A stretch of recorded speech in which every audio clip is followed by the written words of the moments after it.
Hey, good evening, everyone. Welcome. We got an echo. Testing.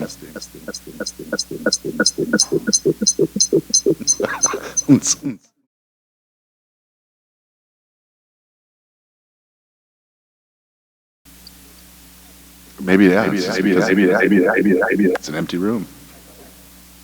Hello. Okay. All right. Well, thank you, Amanda. Okay. Welcome, everyone, to this evening's Planning Policy Commission, July 23rd, and we're going to gavel this meeting into session. It's currently 6:31 p.m. Today's meeting is a hybrid meeting. The Planning Policy Commission is in person. Staff or members of the public may be attending virtually this evening.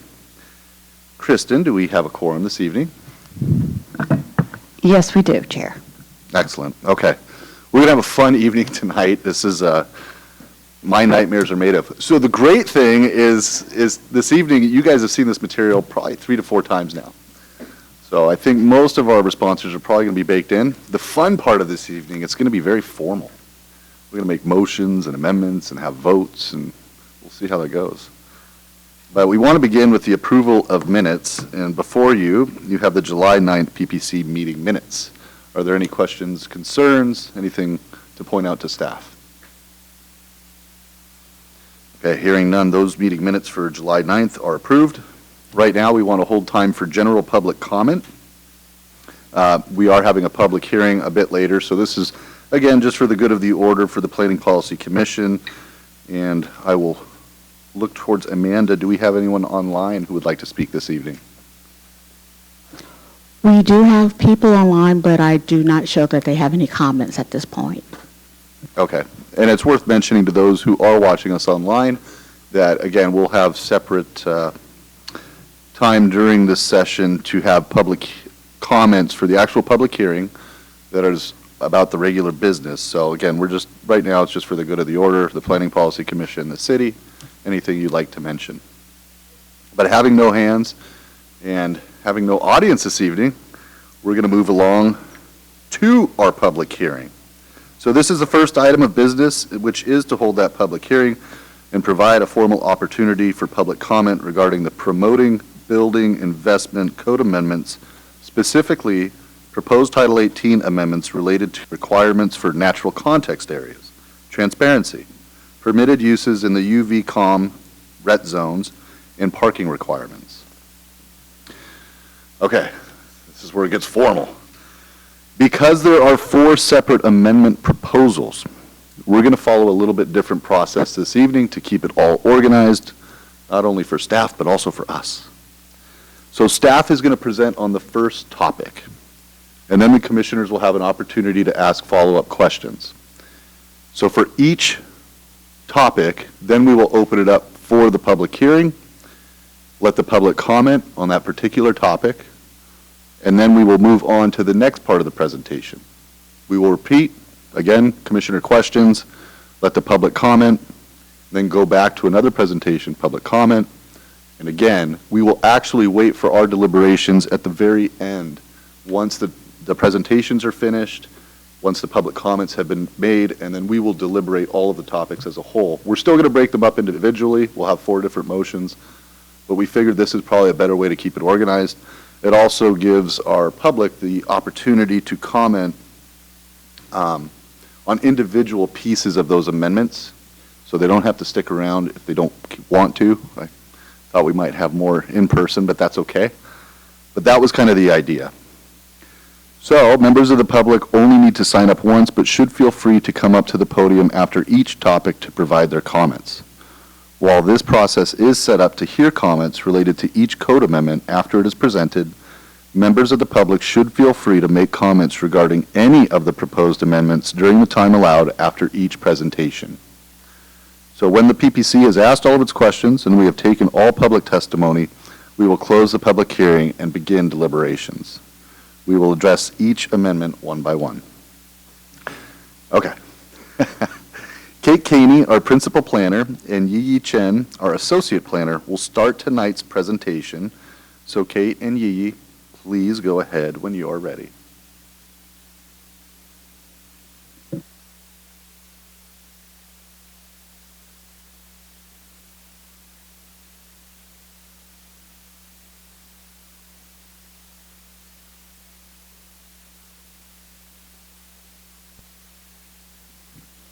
Okay, just give me one moment. I think we are ready to go with the presentation now. Great.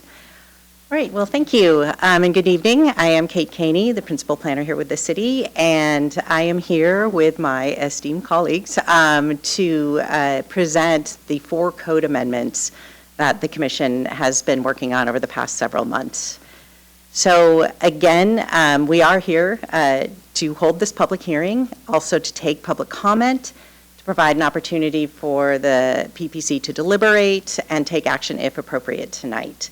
Again, the public hearing is a little different, just as a reminder. So after each of the amendments are presented, then there is that opportunity for the questions from the commission and public comments, and then we go to the next topic. So just a little bit of background for those who may not have been following very closely. So these proposals tonight that are the focus of this public hearing are part of the overall Promoting Building Investment in Issaquah program that was launched earlier this year by City Council and the administration. And the main goals of this program are to really accelerate building housing, building the other development envisioned not only in the comprehensive plan, but also in the central Issaquah plan. So there were 17 different projects identified on what is called the PBI work plan. 2 code amendments were adopted just last month. And the 4 code amendments tonight, natural context areas, transparency, allowing multifamily uses in the UV ComRet zones, and parking requirements are the second set of amendments that the commission has been reviewing and that are out to the public for comment.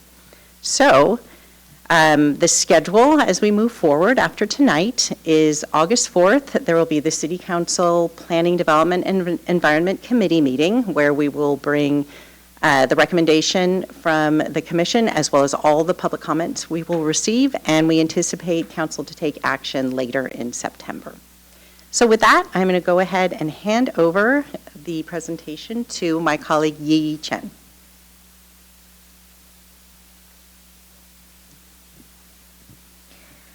Good evening, commissioners and everyone in virtual attendance. My name is Yi Chen, and I'm an associate planner with CBD. And tonight, I will be presenting natural context areas. So just to recap from the PBI Council Goals and Outcomes Work Plan, for natural context areas and transparency, the main issue is it is difficult to meet energy code requirements with significantly larger windows for over 30% of the facade. And then the goal and objectives is to provide flexibility and transparency requirements along natural context areas. And some of the possible actions that are being proposed are to reduce or eliminate transparency requirements along natural context areas. So for this proposed amendment, it's going to be Central Issaquah's natural context areas, and the applicabilities are when you're located in Central Issaquah and within 150 feet, either partially or totally, of natural context areas. And this includes regulated streams, regulated wetlands, city parks, city open space, private open space, and natural storm ponds, all located within Central Issaquah. So as of currently, we do not have an intent in our code. However, we do have policies to encourage developments to prioritize resource management, integration of Issaquah's natural features while ensuring they remain accessible to the public.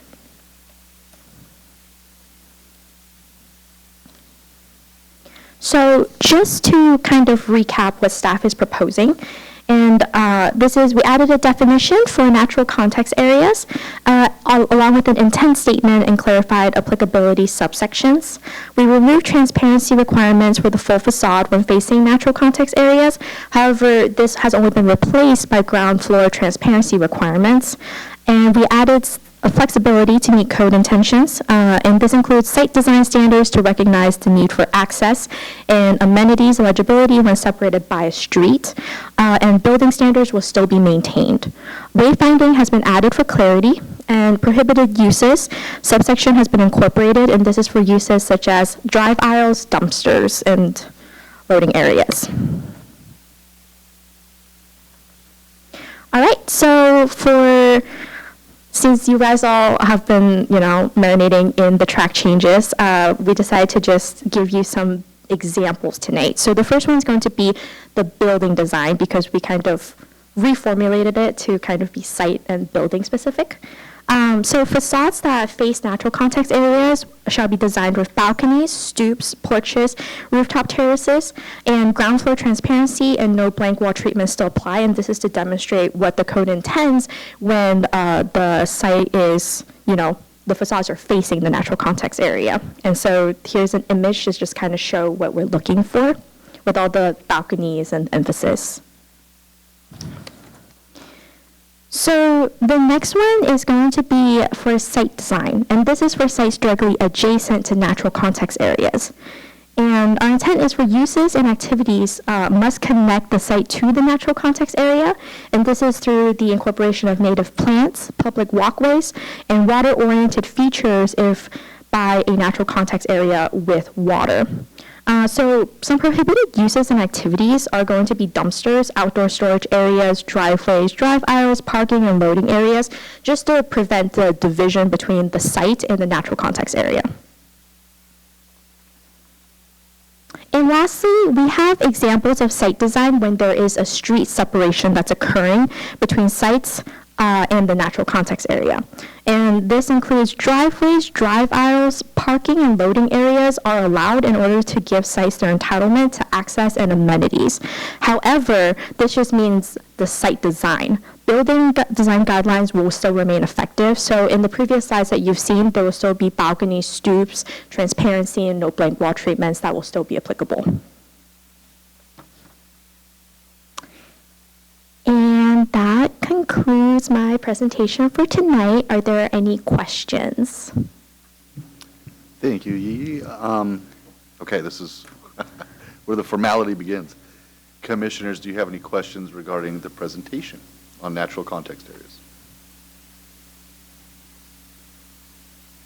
Any questions at all? Commissioner Adair.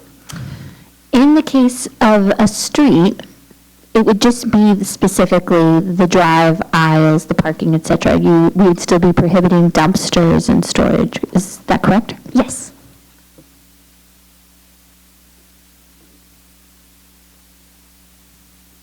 Any other questions? Okay. So now we're going to formally open the public hearing, which we will close after all the presentations. But we would like to open the public hearing this evening at 6:43 p.m. This is a team effort tonight, so Amanda, has anyone signed up to speak? Amanda? We're just waiting for one quick second to see if anyone does. Okay. No, Chair. Okay, thanks, Amanda. Taking bets, which is going to be the big topic this evening. I'm going with parking. I think parking's going to be the one. All my chips are in for parking. Okay. All right, so we are now going to move along to transparency. It looks like Emily is up. So Emily Medina, please go ahead. Thank you, Chair. Emily Medina, Senior Planner, and we will run through the Transparency Code amendments before you tonight. So again, issue that was identified as part of the PBI Council Goals and Outcomes, difficulty meeting the energy code for developers when there's significantly large windows and high transparency percentages along the facade, with a goal to provide better flexibility and transparency along street frontages. So transparencies, windows and doors on facades, helps break up the buildings, prevent blank walls, increase pedestrian interest, activate ground floor uses, all those pedestrian-friendly items that we like to see. So going through a summary of our proposed code amendments, the first one is revising how transparency is measured. Currently it is 0 to 5 feet, with the proposed amendment 2 to 8 feet to better represent the desired pedestrian experience in regional building practices. That sheet that was in the packet last time is in your packet this time as well. That shows various examples along Front Street and how changing the measurement allows the percentages to be met more easily, and also just provides the experience that we actually desire at the right height. The other proposed amendments, we revise the applicability for ground floor transparency sections to exempt townhomes, light industrial, and industrial uses. We removed a sign code standard that's already addressed in our sign code. And then we separated multifamily and commercial ground floor transparency. In the current code, they're grouped together with the same percentage. And so we decided to propose to separate those two items and then eliminated retail as a separate category and are just proposing to use the broader term commercial. In terms of how we're changing the percentage standards, the proposal is to reduce the existing citywide requirement for 70% ground floor transparency for retail uses to 45% for all commercial uses everywhere in the city, with the exception for commercial uses in the urban core zone where the 70% requirement will be maintained just along streets. And I just included an example of the Great American Diner, which has about that 45, 47, depending on how we measure it, percentage to give you a visual of what that looks like.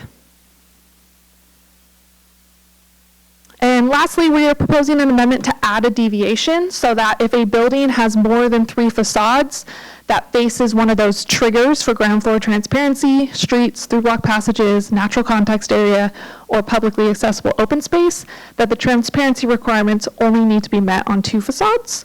The example on your screen is Trailhead, which has 2 streets and a natural context area, and above the natural context area, there's actually a through-block passage as well. So they would have been required to meet transparency on 3 sides of the building. However, even if transparency isn't required on all the sides, and they use that deviation, or as Yi was talking about, with the removal of the transparency for natural context areas and just the ground floor transparency standards applying, we still do have a whole host of other design standards that apply. Blank wall treatment, which includes artwork, trellises, decorative tile, masonry, changes in materials, patterns, color. We have entry design standards, and then we have separate standards for mixed use and commercial ground floor versus multifamily ground floor. That just a whole host of menu of items that have to be selected from and met. So even if transparency is not occurring, other items are. All right, are there any questions? All right, great. Thank you, Emily.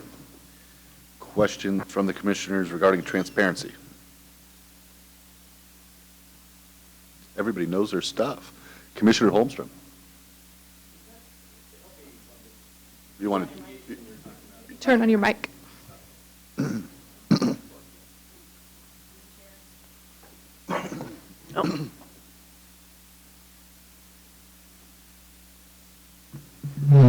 Would a developer have to apply for that deviation, or is it granted? So the deviation is wrapped into the land use application. It's not a separate permit, but they still do need to request it. And somebody else has to approve that then at that point? It would either be the administration, or if it's a level 4, it goes to the development commission that would have the final approval of the deviation. I think, wouldn't it be easier if that was just code? It could I mean, be. I think code. we're hearing that the deviations are troublesome, and this is kind of a new one, and it seems like maybe we could consider just making that part of the code rather than a deviation. I think it just brings up a lot of question marks for somebody trying to develop something. Sure. That's just my thoughts on that. Any other Commissioner Zakroff?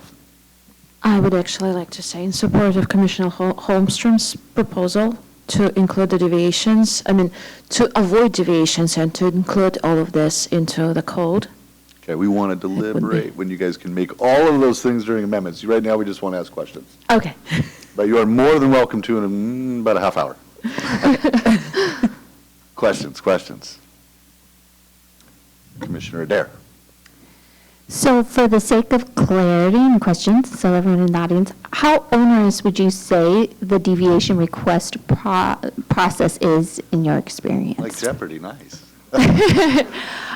Well, I'm not a developer. I'm the staff who's reviewing the deviation. And in my experience, when a deviation comes in, staff evaluates it if it's possible. We wouldn't let a developer move forward with a deviation if we did not think it was going to be approved. Just to follow up, so however, to what Holmstrom is saying, do you think deviation, like would you say it would add a significant amount of time to the permit process, or to the application process to request a deviation?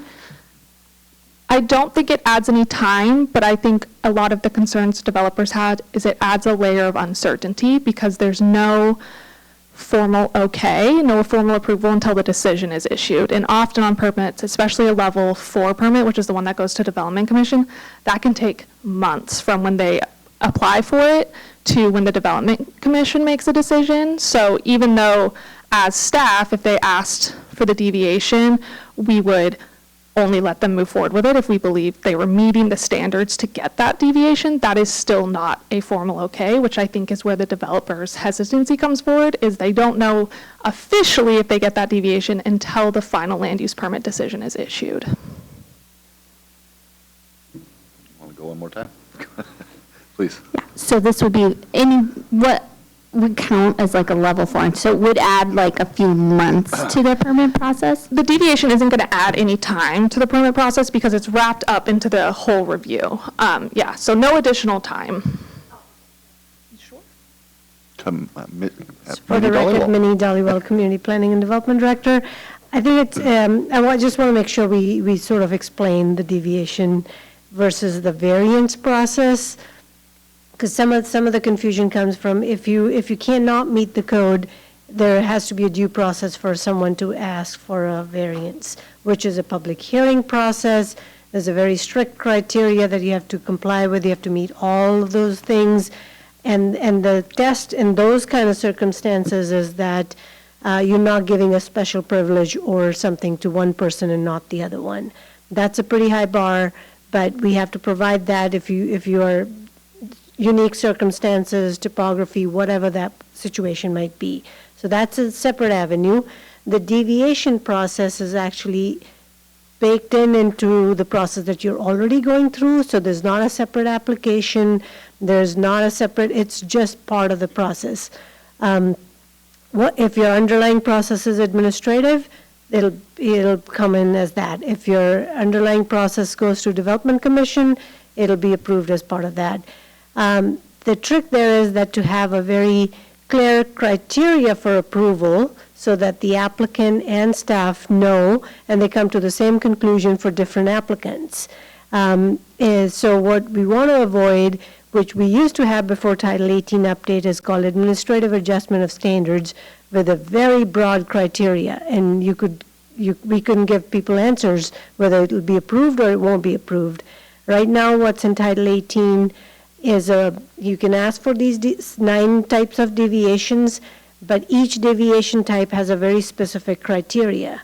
In the matter in front of you today, there's a balance between, giving people flexibility and giving people a path, which is the deviation process. So for people to choose which 2 facades work for them, they have a path forward. If you put it in code that you have to have it along these 2 facades, and then you have a circumstance where that may not quite work for them, they won't have that option to request a deviation. So those are pros and cons of the 2 paths. If you want to put it in the code that you have to have at least 2 facades, the first one has to be the street, the second one has to be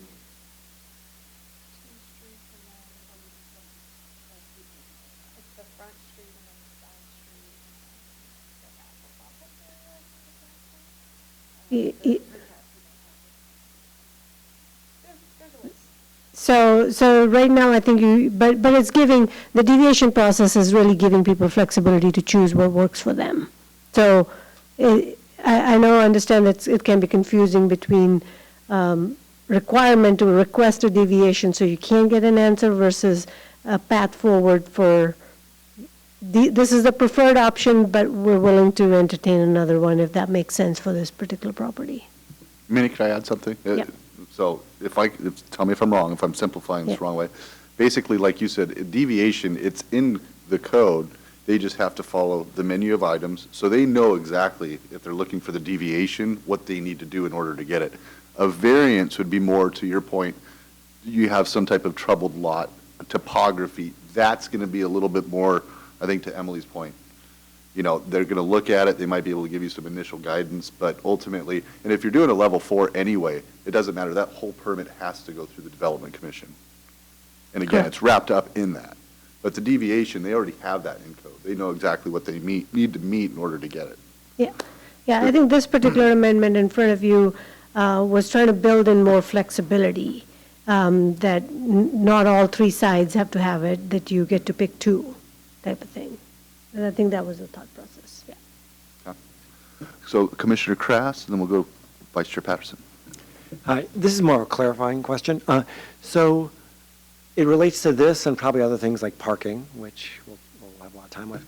This is for new construction only, or is this also like a remodel? And if it's a remodel, at what level does this get implemented? Because that could have an unintended consequence. I'm just trying to understand, when are these rules implemented?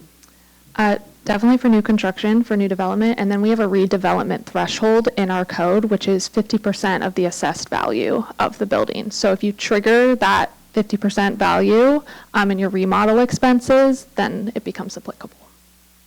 So it's 50% of the entire property value? The assessed improvement value, so not the land, just the Okay. improvements. And is that the same threshold for everything, even like parking, where?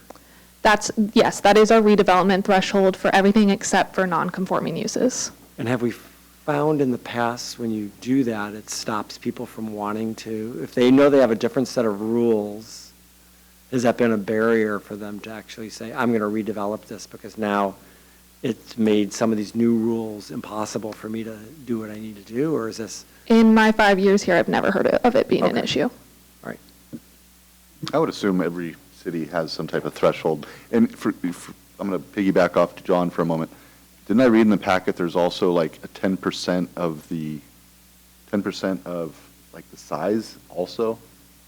Does that also trigger bringing those up to code? Is that parking, 10%? That's not my amendment. That doesn't sound familiar. Fair enough. I thought I saw it in the packet. So the thing that made me think of this, and once again, it's all about our own selves. There's a building down the street from me that's being redone, which looks really nice. It's at the corner of, like where the trolley goes by on Dogwood. And they're redoing the facade and putting new windows in and all of that. And it's a commercial building of some sort. It's an office building. So with this trigger, I have no idea that, oh, they have to put bigger windows in because of this, or I'm not sure what the rule changes would be for that example.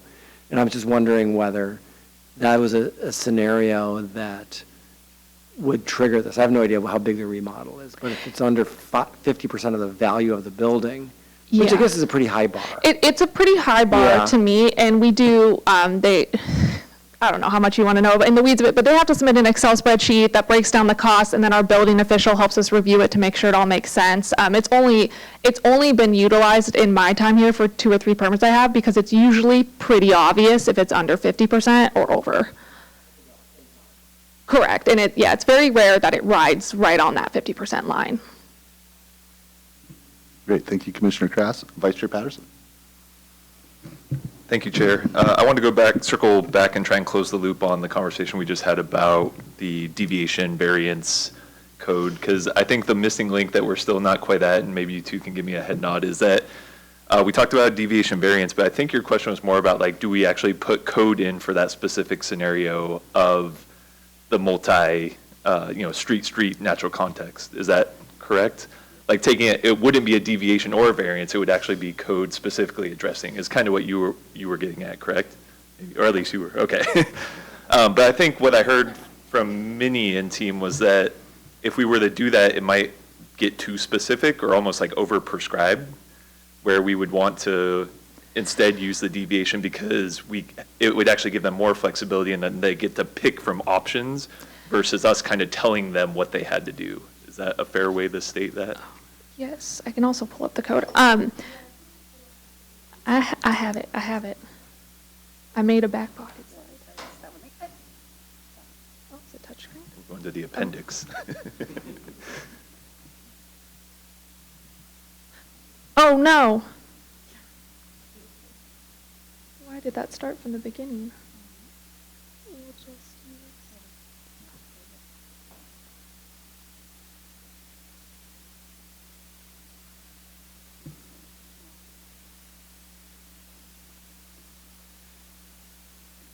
To answer your question, that is the intent, yes. Having a deviation versus having it fully baked in as a code requirement, in colloquial terms, gives us a little more wiggle room.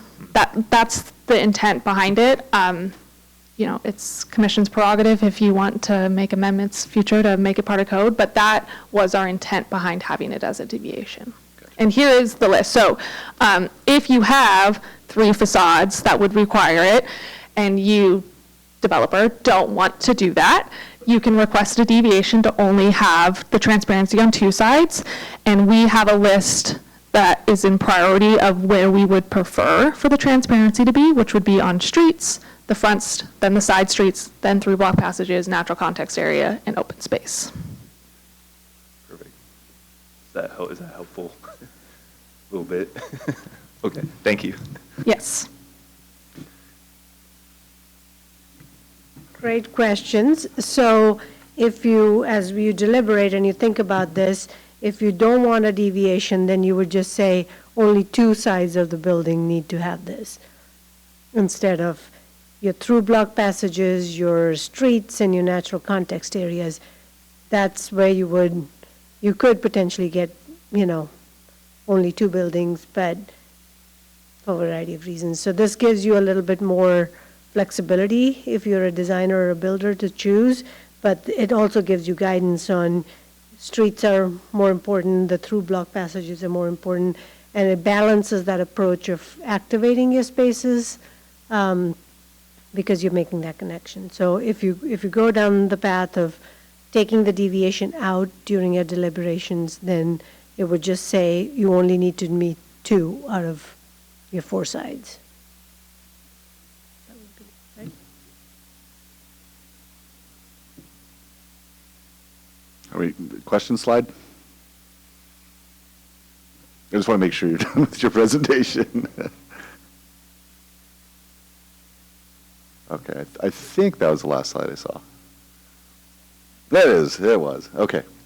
Any questions for Emily regarding transparency or deviations or any of the above?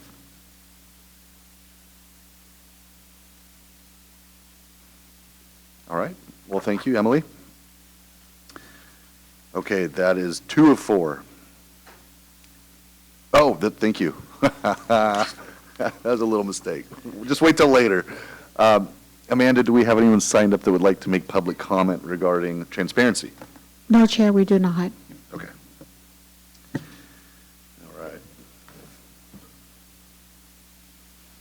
All right, we're going to continue to the next proposed amendment regarding multifamily uses in the urban village, commercial and retail zones. And Andrew Love will be presenting on that. So Andrew, when you are ready, please go ahead. Good evening, Commissioners. I'm here to present on what you just said. So just to refresh everybody's memory, on June 11th is when we first kind of started the discussion on both the UV ComRet and then also the parking. And then July 9th, 2 weeks ago, we took a first look at the amendments set before you with some highlighted changes, minor changes in my case. But so here we have, you can see the chart that we've taken a look at before, but just to refresh your memory, we have the PBI Council Goals and Outcomes chart. And really for the UV commercial retail zones, one of the goals was to comply with Senate Bill 6026 and with a possible action of allowing multifamily in those 2 zones while not losing retail requirements.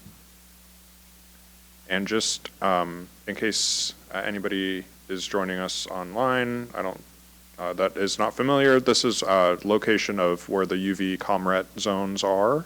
It's in Issaquah Highlands area, centered around the Grand Ridge Shopping Plaza. And the intent of these zones in the zoning code is to provide commercial and retail opportunities that serve and support the community's live, work, and play vision. And just a brief background on the legislative bills. So Senate Bill 6026 is basically what is requiring jurisdictions within that are subject to the Growth Management Act with a population of 30,000 or more to allow residential uses in areas currently zoned for commercial or mixed-use development. This is due in December of 2027, so we are looking to be early adopters. And this does kind of have what I would refer to as trickle-down effects, because there are two other bills that were passed in the last 5 years or so that require co-living in any UGA area, which the city of Issaquah is within a urban growth area, where at least 6 multifamily residential units are allowed. So co-living is thereby triggered, as well as permanent supportive housing and transitional housing, because those two uses that are 2 of the 4 step housing uses are need to be permitted in any zone where residences or hotels are allowed.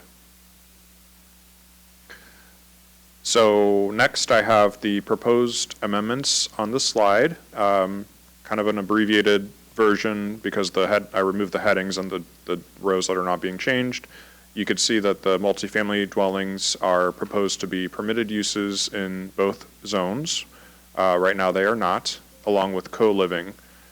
Transitional housing and permanent supportive housing are currently allowed in the UV-COM zone, but those are also proposed to be amended to allow them in the other zone, UV red.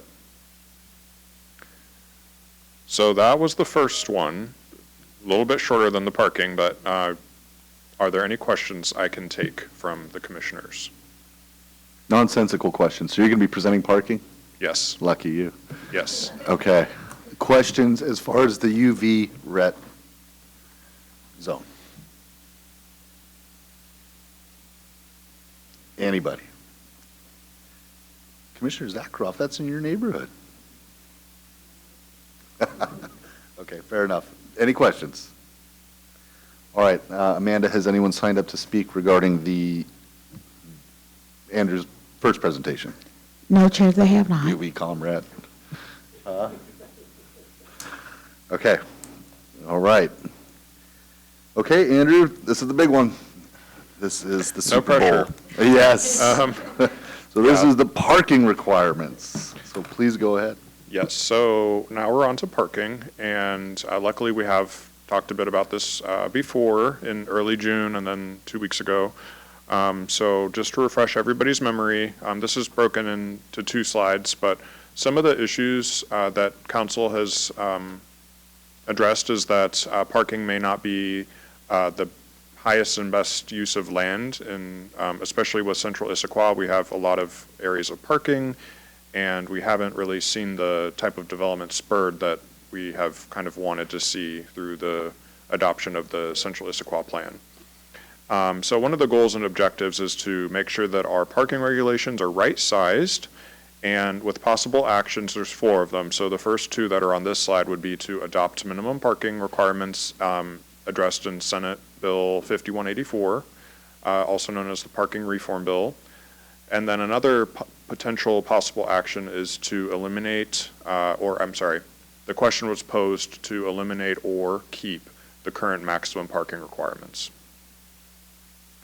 And then to continue from the last slide, so again, another issue is, Central Issaquah, there are a lot of parking areas. Some of the goals would be early adoption of state law and potentially eliminating parking minimums in Central Issaquah, specifically the urban core and mixed-use Central Issaquah zones.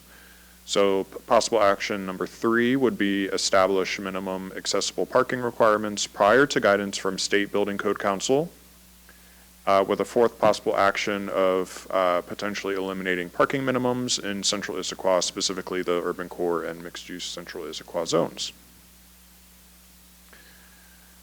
Next, I would like to talk briefly about what the intent of some of our documents and code are when it comes to parking. So really to right-size parking needed to balance community goals. This type of language is addressed in multiple policy planning documents.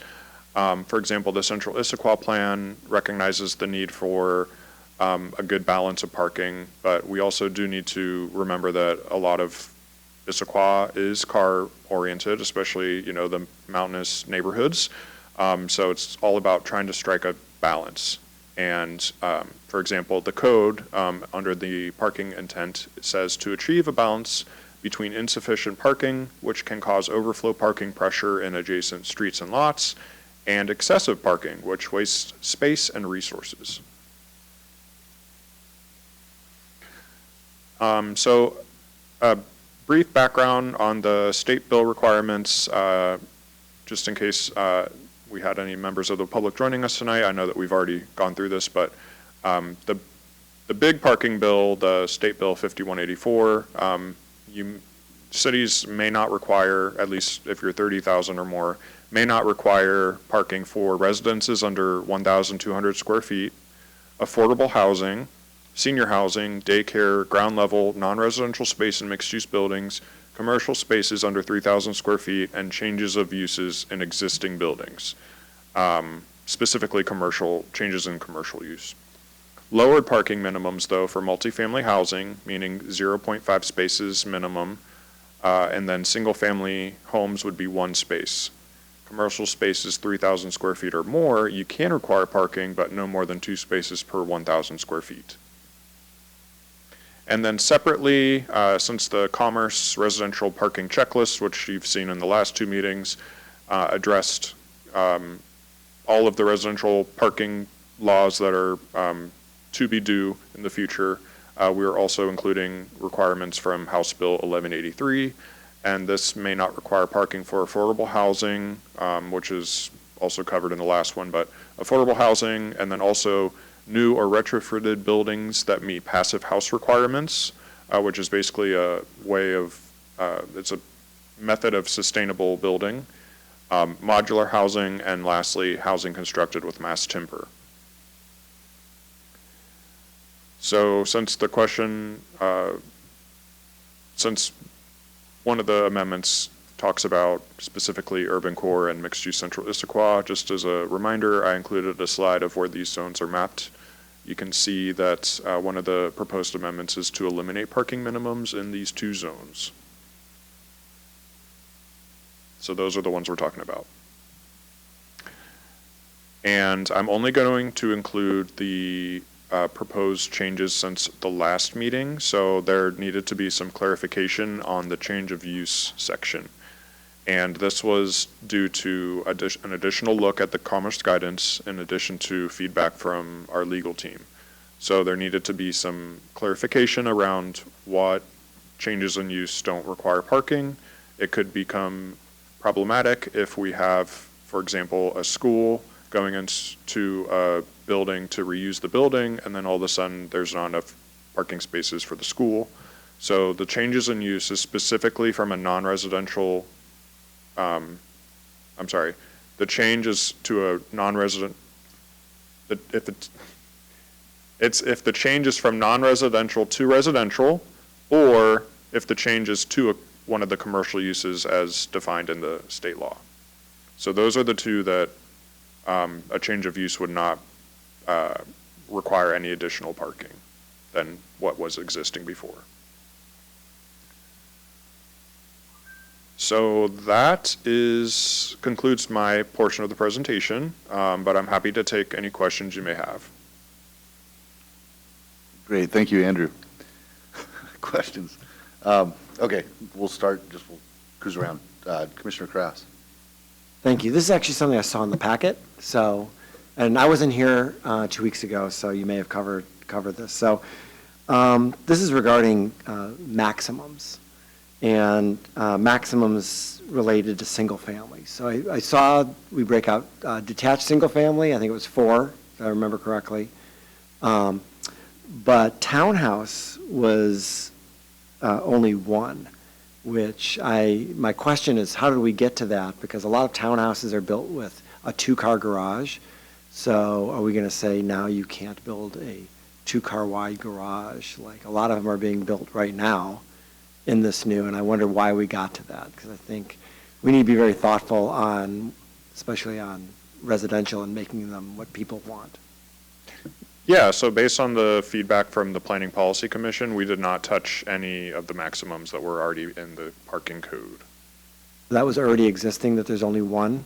Yes. I'm curious how they built all the ones off Newport that have two-car garages, because those are townhouses, and then they have two-car garage. I'm looking at you, Kristen, I'm not sure. Those were permitted prior to the code being amended. Because I do feel, so I'm going to throw this one out there.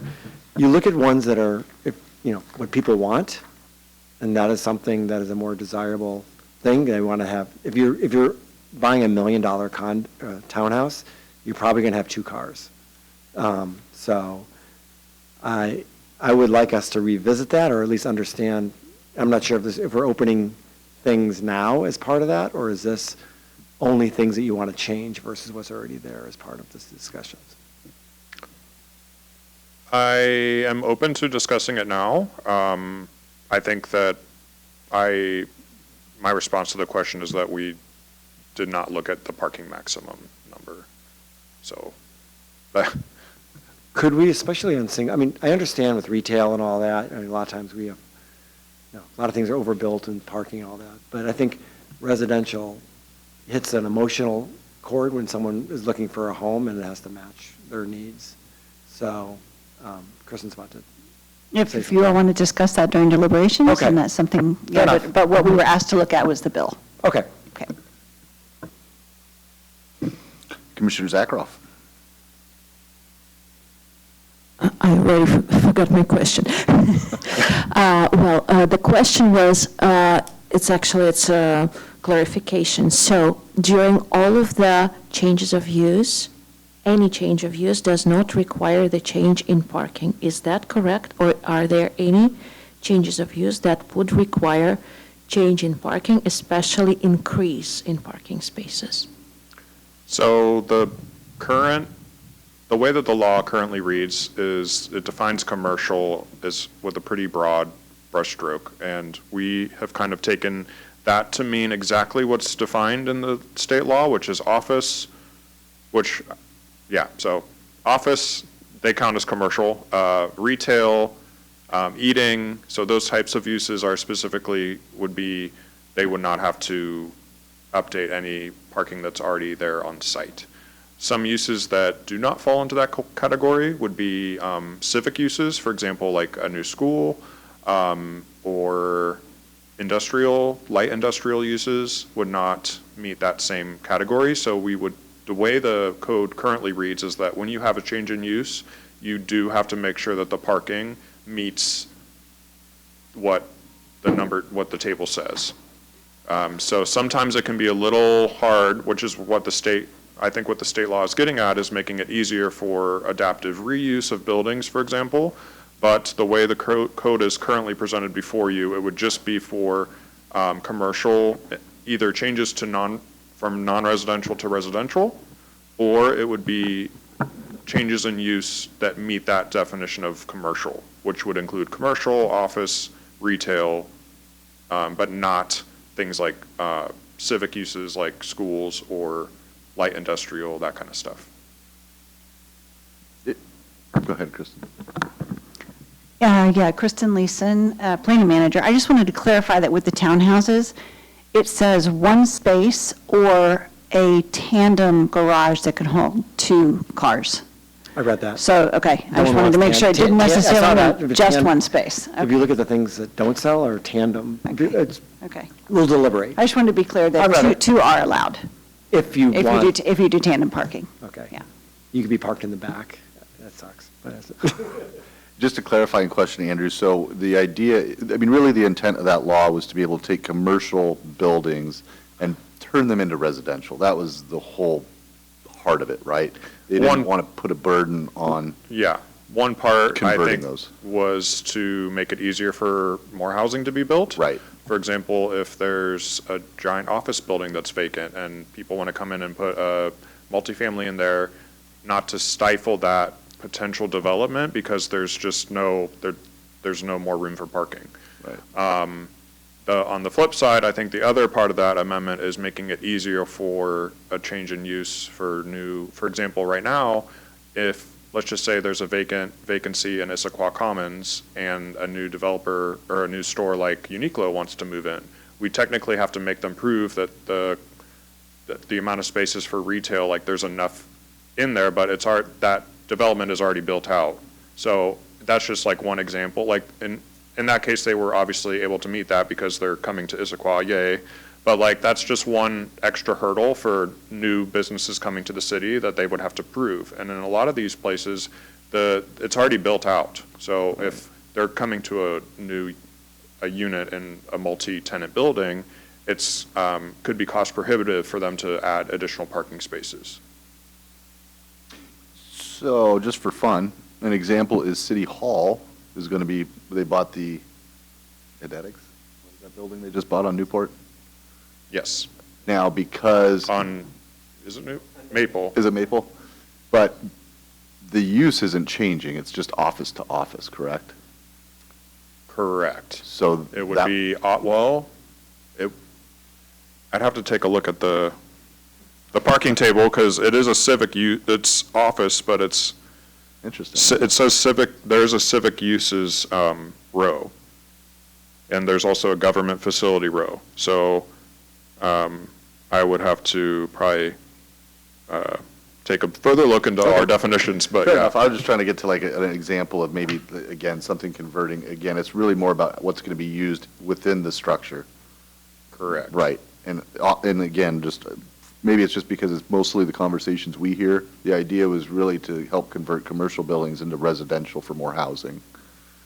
But obviously, on the flip side, it has to do, like, if the school district was to buy an office space, then they would have to conform with parking. Correct. So, okay. I do have just two small questions, and this one kind of bothered me. So there's like half a parking spot. Yes. And then there's this whole spiel in the packet that talks about rounding down, decimals round down.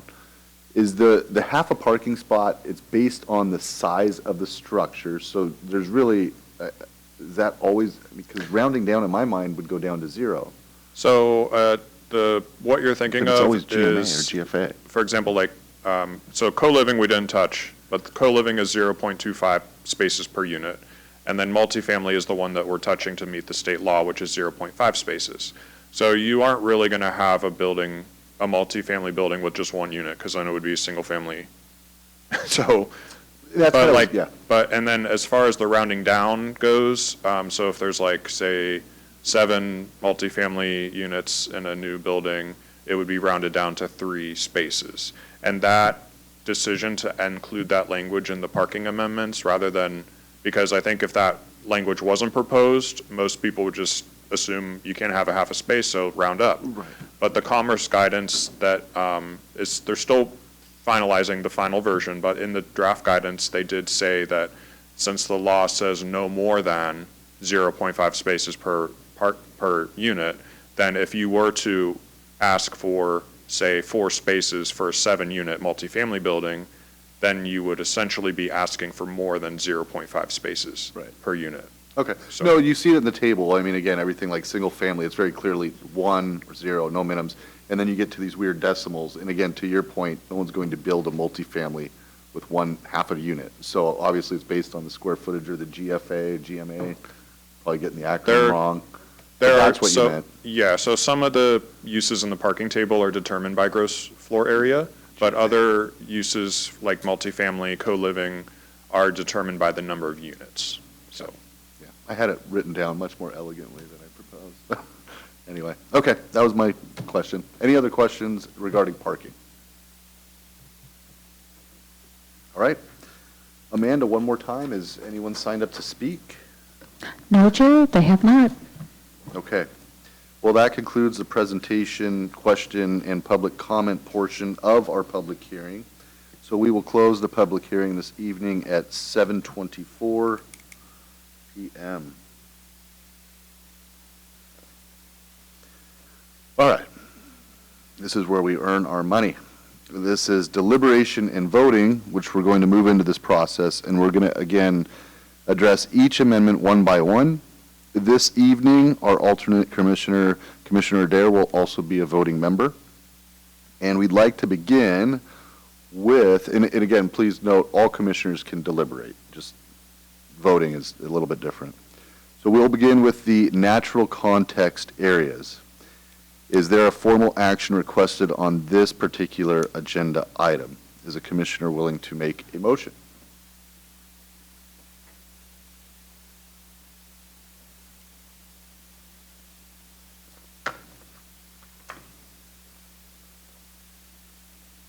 Vice Chair Patterson. I'll get the party started. I would like to move to recommend the approval of the Title 18 Land Use Code Amendment regarding natural context areas in central Issaquah as presented. Excellent. Thank you, Vice Chair Patterson. Is there a second? Thank you, Commissioner Adair. I second the amendment. Perfect. And staff has been kind enough to help us with some prompts. So you guys will see those throughout the rest of the evening. Okay.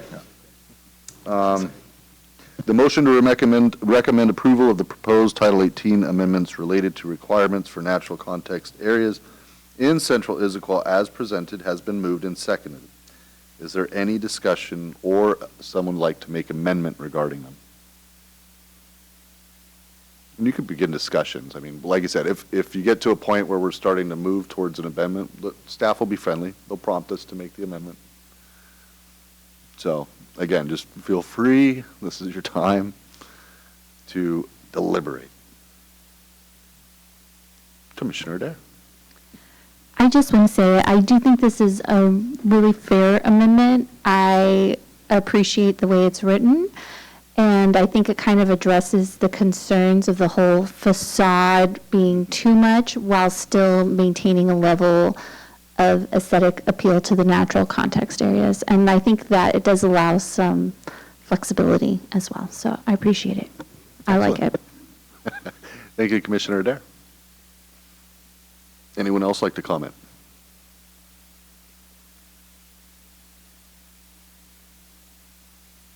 Okay, chair voice. I would agree with Commissioner Adair. I think there's a little bit of give and take here. Again, if the street separates the natural context area, builders and developers are able to do more. But if it is adjacent or butting up to, then again, we want our developers to take that into consideration. Issaquah is a unique city with a lot of wonderful outdoor attributes, and we'd like them to take advantage of it. And I think we gave them an out by offering a couple different things, whether it's the 2 streets, 3 streets, facades, even though that's more to do with transparency.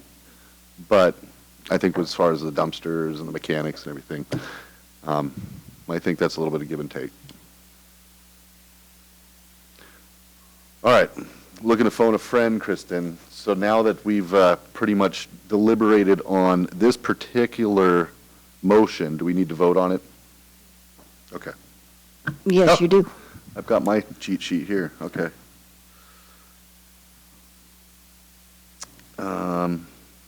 Let me do my due diligence. Would the maker of the motion like to speak? No, Chair, I think we've said what we need to say on this one. Thank you. Okay.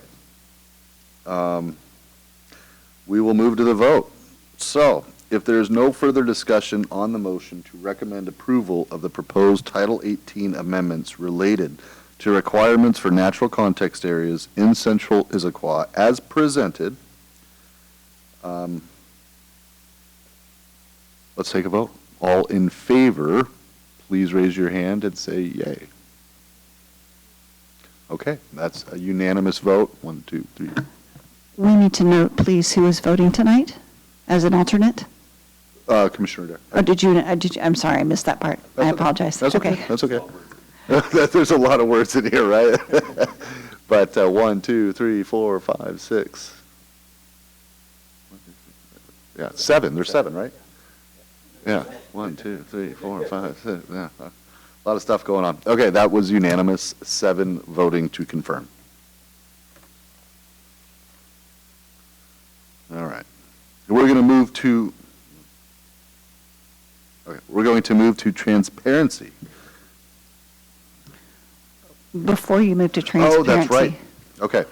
So the city council, I believe it's the city council, has asked us to help them understand our reasoning. And that we're going to do this after the vote every time, just give them a brief understanding of our thinking why.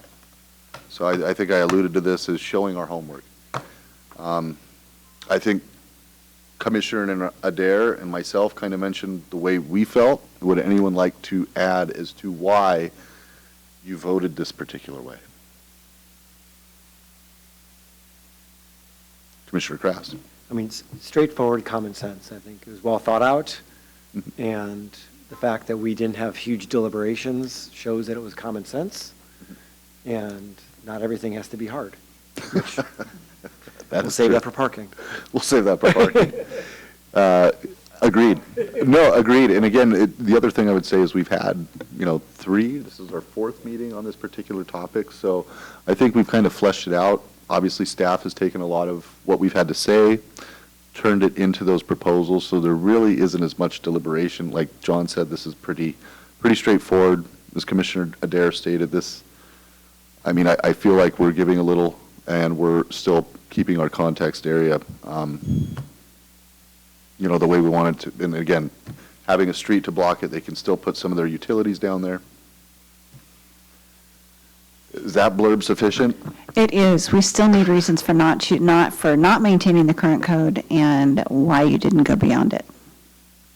Wow. Yeah, interesting. Anyone want to add? Yeah, this is new to me too. Vice Chair Patterson. Absolutely. Personally speaking on, I think the reason to not maintain the current code is that this process has allowed us to accept feedback from many stakeholders in the process, whether it be builders, developers, us as a commission, the city staff, and the public. And I think it was apparent that a change was needed. And I think that while still maintaining the community expectation that we have, we found kind of a happy medium, if you will, that gave some flexibility. So it didn't make sense to maintain the current code because it wasn't working, is what we found from what I've learned. I think that also plays into option 3 and why we didn't pick that.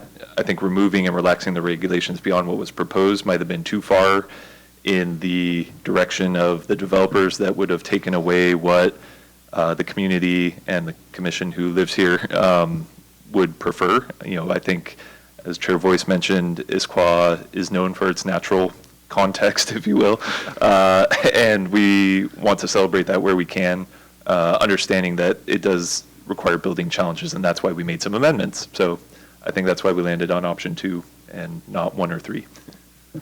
Yeah, that's great summary. Fantastic job, Vice Chair Patterson. Yeah, a lot of hard work went into those design standards previously, and again, but in all fairness, the most vocal people that came here were developers, and they cited plenty of reasons they felt that some of their projects weren't feasible. So again, trying to meet people halfway. Commissioner Adair? I'll also say that I did a lot of physical breakdowns myself of drawing, and I felt that looking at it, 50% was looking like an onerous amount of transparency. So that's why I did feel like it was okay to move forward. I also think realistically, the marketplace is going to demand balconies and windows that overlook natural context areas on its own, right? That's something that developers will sell. And one reason I don't want to relax the regulations entirely is I do think our context areas are community spaces, and that we want to enhance the beauty of those. And so I don't want to see dumpsters lining the back of the city. That's not fun for pedestrians to see. So I think it's fair to treat them like a public thoroughfare. Great. Okay. Looking towards Kristen is. And if you wouldn't mind, we're just trying to figure out the easiest way to get through this process. So after, as you go through your deliberation, after you've made your motion, we'll have these slides in terms of this option 1 through 3, and then we'll just throw this slide back up because council was also interested in understanding the rationale behind, the possible actions that they provided in terms of their goals and outcomes work program. And in this case, we've collected the feedback to date, and it seems sufficient perhaps for moving on. So just flashing through those slides and moving to the next one. Okay, great. Thank you, Kate. Okay.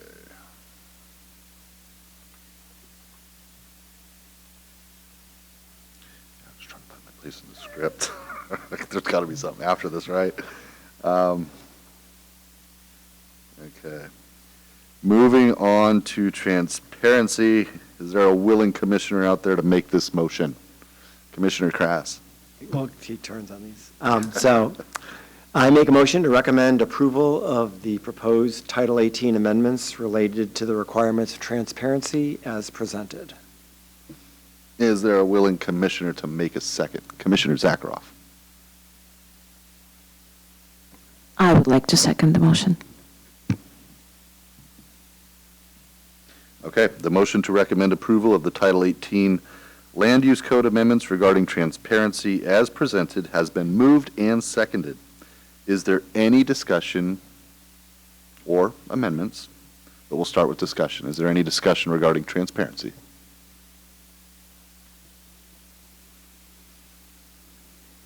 Commissioner Holmstrom. One thing is we kind of went from a 0 to 5 foot measurement in the beginning to 2 to 8. And that's a 20% increase because we went from 5 feet to 6 feet. And there were some examples that that's helpful in some cases. But it's also essentially for a newer building, that's adding more windows, more window square footage. By now you need 40 or 45% of 6 feet compared to 40 to 45% of 5 feet. Is anybody following, like that? I'm just wondering if we want to talk about that, and that's. It just can be measured from 2 to 8 feet, so it's still 45% of the area. The but whole wall, not. Can I? I think I'm following what you're about Okay, to I was say. just going to pull up the track changes so we can just look at it Okay. together and make sure we're all on the same page. That's all right.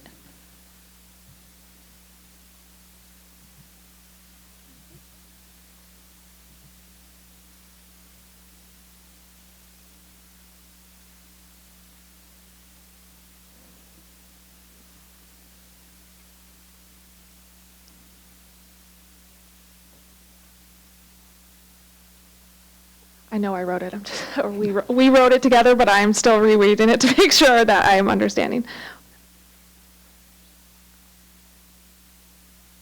Yeah, so it's, for instance, 40% of the whole ground floor facade for multifamily, and that can be measured from 2 to 8 feet. Okay. I follow what you're saying. Yep. Thanks. Yep. I would assume that would help the builder achieve their numbers. Even though we've lowered the threshold in a lot of circumstances, with the exception of urban core and Front Street, which still have a very high transparency rate, but for the majority, we actually dropped it a lot. And again, I think going from 2 to 8, we helped them achieve those numbers. What do you mean? Wasn't a lot of windows at 0 feet. No. I don't think. Well, I mean, Commissioner Holmstrom, you're a builder, it'd be a lot more difficult to have those windows without For sure. any type of curb. So to actually have them start at 2 feet, again, you saw those numbers that Emily was kind enough to go tape all of Front Street. They actually grew, so it helped their numbers. Okay. More comments?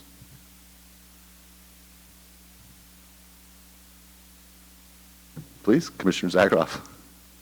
Well, it's the time for deviations.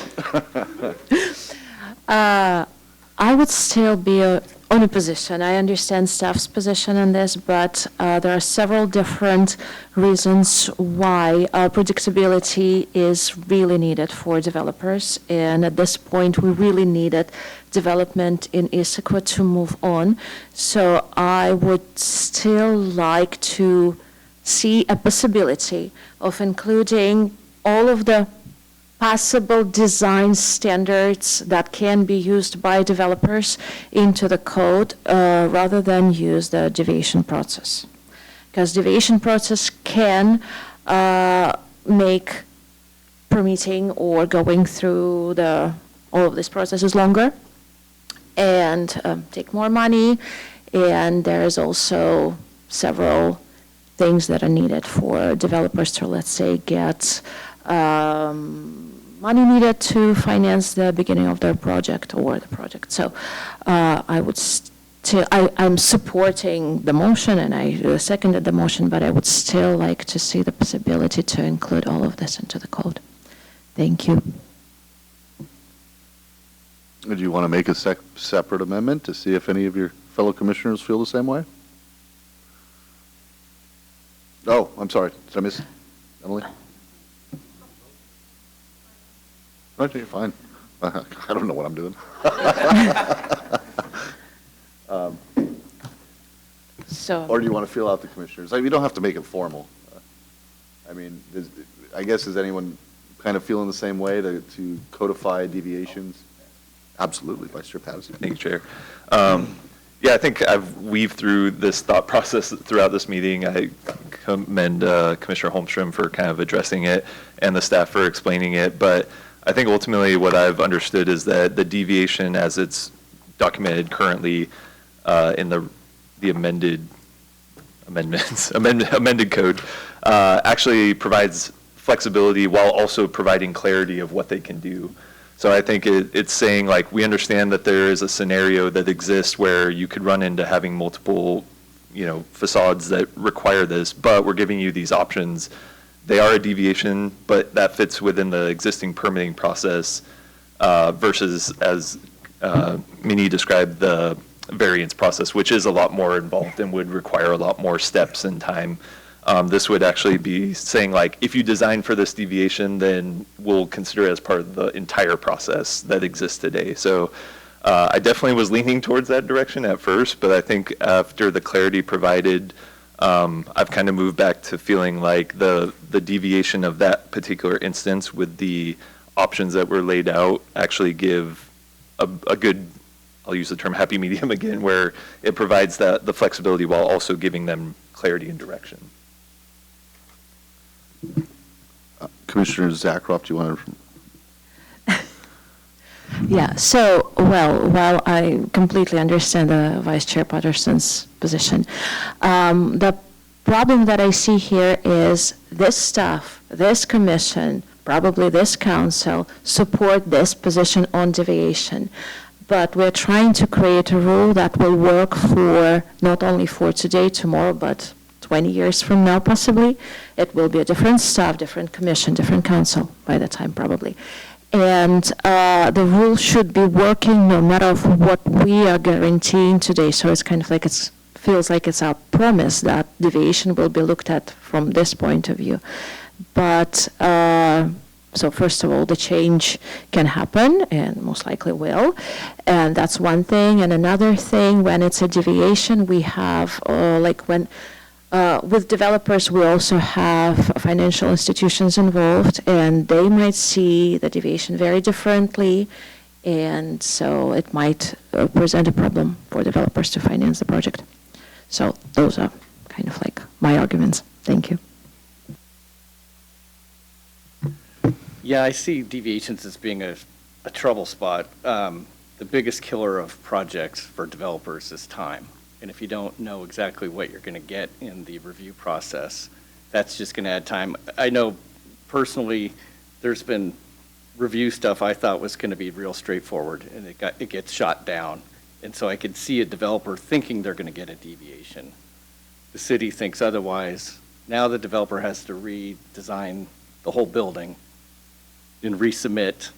And the carrying costs, the cost of that redesign and the carrying costs of paying for the land and all the other project expenses as this goes on, adds a ton of time and a ton of cost, and that's when projects go away.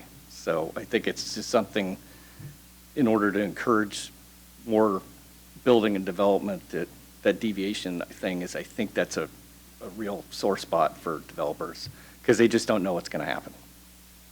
And that's a problem for them. Okay, I definitely want to let other commissioners get in here, so do you guys want to make a motion does someone want to make a motion to change that? Got to be careful with questions because we're not.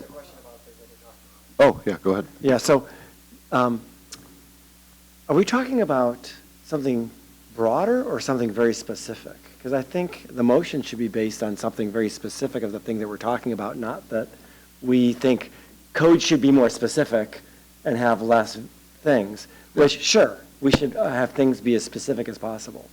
But that's not something that I would say is a motion to put in something very specific of what we're talking about. So that's why I'm confused by that. And I would rather just have that more of a guiding principle of when we look at things that are code-related, how do you, and you guys already do this, like, how do you get it as clean as possible, but you can't do everything. So I think it's less about emotion on this specific topic and something more broad that's probably not part of this discussion. If I'm not getting it, please explain to me, but that's how I look at this discussion. Would someone like to answer Commissioner Krass? Commissioner Zakroff?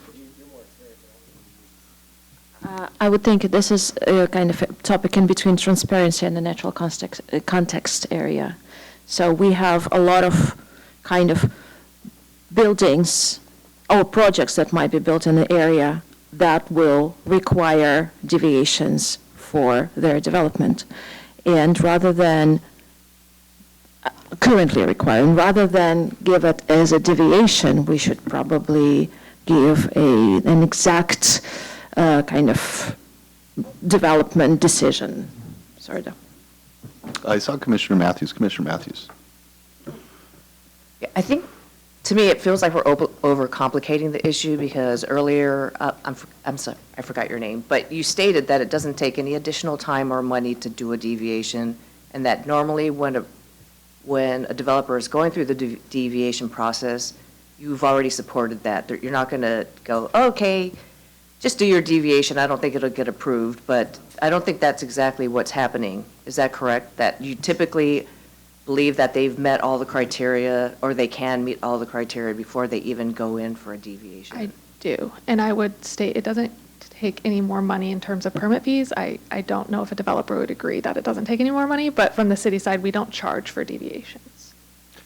Yeah, I'll just, very quickly, I'll just say, to me, I mean, if a developer's looking at a piece of land, he clearly sees the natural context area. It didn't just come into being from the time he purchased the plot. So he's going to know exactly what's going on with that part of land, and then when he looks in the code, he's going to see, oh, I'm required to do this, this, and this. The deviations are actually a flexibility tool for the developer. We're just saying that if you do happen to be on, you know, a parcel that has 2 streets and a natural context area, here's the list of menu options that you need to get to in order to, you know, maybe get rid of the transparency for one side. To me, it's actually giving them more flexibility because, again, no developer is buying a piece of land and going, oh my God, there's a stream there. You know, it's there. So I'm kind of I myself am completely fine with it. But again, I'm just one commissioner, so I think I saw Commissioner Dare. I mean, I think what we have here, and maybe Emily, if you go on a little bit more on the difference between a variation and deviation, because I think we're kind of coming up against semantics from my perspective, where it feels like the deviation is in fact baked into the code. So if they have an issue, then it's like, oh, if A, then B. If it's kind of like a flow chart, right? So if you're in this situation, then you can go do this and pick one of these things versus Yes. a variation, which is where the uncertainty is introduced. So a variance is a permit type that requires a whole process and hearing. A deviation is baked into the code. It is part of code. And in this case, it's a fairly straightforward deviation. Sometimes they're not as clear. Sometimes they're a little more gray, but this one's fairly straightforward. If you have more than 2 facades that face one of these, you can do transparency only on 2 instead of having to do them all if you do these things. It's a fairly straightforward deviation. And it is just baked into the land use permit. So if it's a land use permit with an administrative decision, the deviation is just baked into that review and approval, and then same with the others. Yeah, if I may add, I think Emily's figured out a solution that addresses this problem. If you vote on it and you are but maybe if she shares that potential solution, it might help some of the information. So you're right, it's more of a semantic issue, whether we're calling this a deviation or we're just baking it in the code. I think it would help what you were showing me if you pull that up. I'm on it. So essentially, right now, as it's proposed in the packet, it is a deviation. Deviations are written into the code, but if Commission wanted it to just be fully baked in as a requirement rather than, or as a standard rather than as a deviation, it would look something like.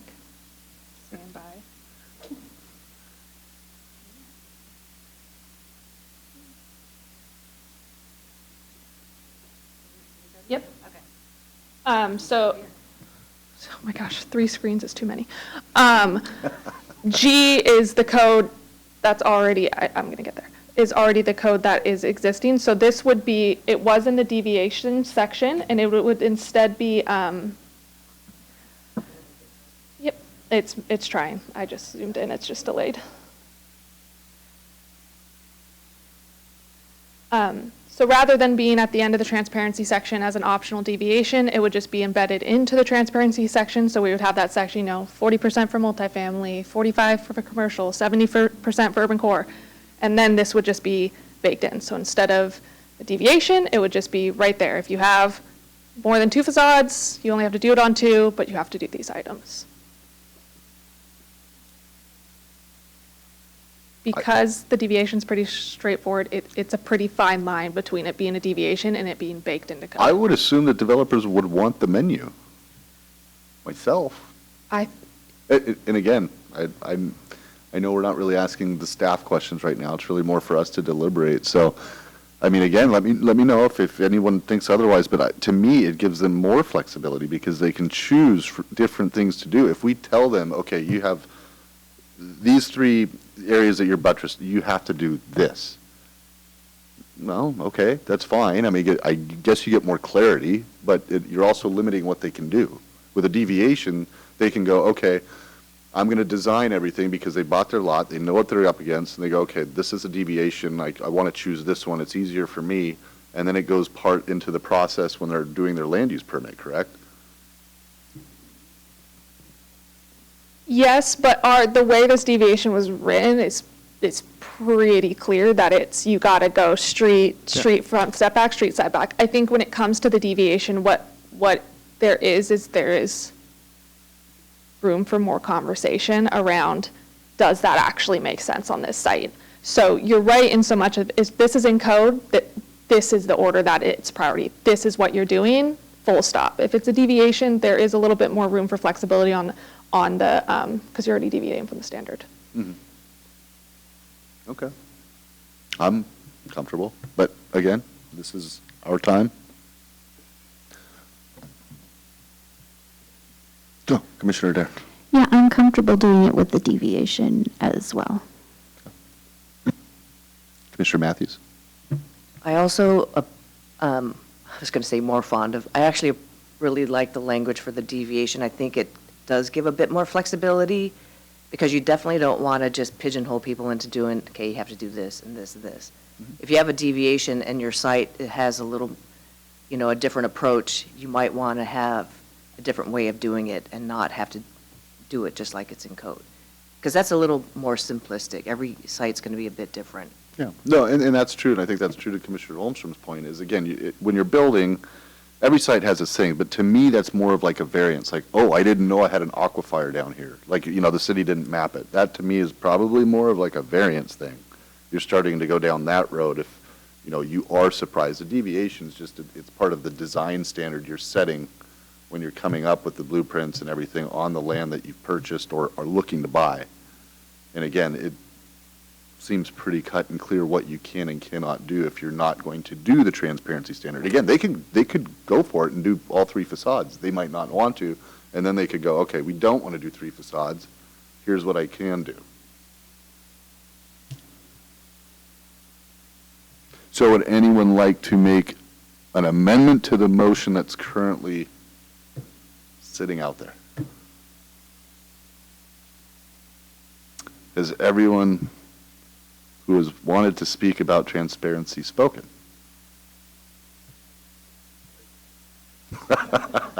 That's funny. That was coming. Okay. So the motion to recommend the approval of Title 18 Land Use Code amendments regarding transparency has been. If there is no further discussion on the motion to recommend approval of the Title 18 Land Use Code amendments regarding transparency as presented, let's take a vote. All in favor of the motion as it was currently stated so eloquently by Commissioner Kraft, please raise your hand and say aye. Aye. So again, unanimous, 7 of 7. Okay, Kate, you can lead us in the conversation about, Yeah, I think we got to explain why. Yeah, why did you choose that?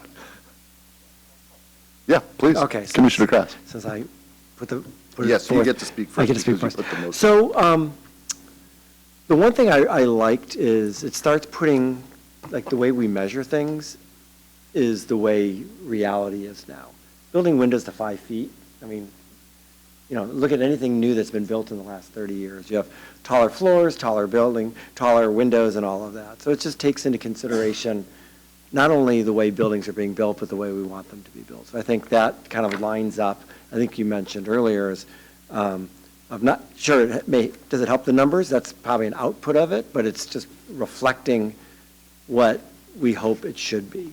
So I think just the reason why I think my key thing was, as recommended, was that my point of not relaxing more things, I'll make this statement more broadly, and I'll probably do it on the other ones as well, is there's already a lot of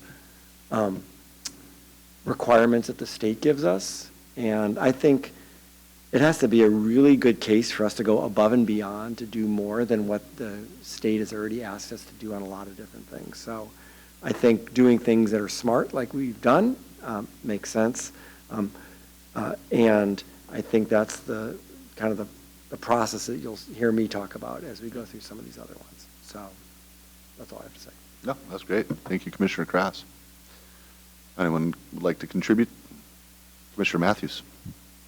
I'd like to say that I really appreciate the work that has gone into this, because the original code was convoluted and difficult to go through. And now it's very simple, and I feel like it's easier to read and to understand what you're required to do.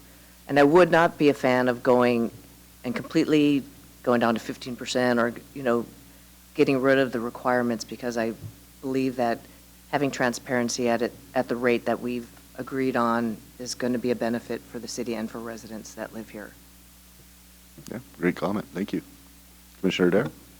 Yeah, I think one thing I like about the current amendment is, one reason I voted for it, is it's very common sense to measure between 2 and 8 feet, because that is our eye level, and we want transparency at eye level. And it accounts for the fact that buildings need foundation. You don't want windows flush to the ground. So that, and one reason I am not in favor of relaxing the regulations beyond what is proposed is, if we look at Emily's wonderful photos that she took of Front Street, I think it really epitomizes the difference between buildings with high, low, medium transparency levels. And the level of transparency at 40% and above is, I think, necessary to create that community pedestrian engagement that we want with a walkable community. If you want people to walk on your streets and feel safe on your streets, they need to be able to look into buildings and feel like they're part of that community. So having that level of transparency, I think, is very important. I want to make sure I capture everybody. Vice Chair Patterson. Just make sure we do our homework here. Yeah, option one, I think for a lot of reasons, it conflicts with the energy code. Obviously, the measurement of the wrong zone of the facade was a big one. And I think staff's analysis showed us, you know, why it's unachievable in a lot of ways. Option two is, I think, what we landed on with the amendment. And then option three, I think we saw and agreed that there was no true, like, identified benefit. I mean, maybe a little bit of cost savings for developers, but overall, I think, you know, it would have traded away the pedestrian experience that we were trying to maintain by not going too far in one direction.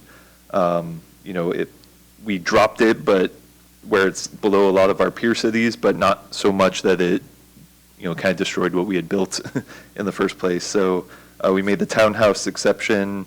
You know, the deviation allows for some flexibility that also provided some guidance and clarity on it. So overall, I think, you know, that's why option two stood out to me and why option one and three were not.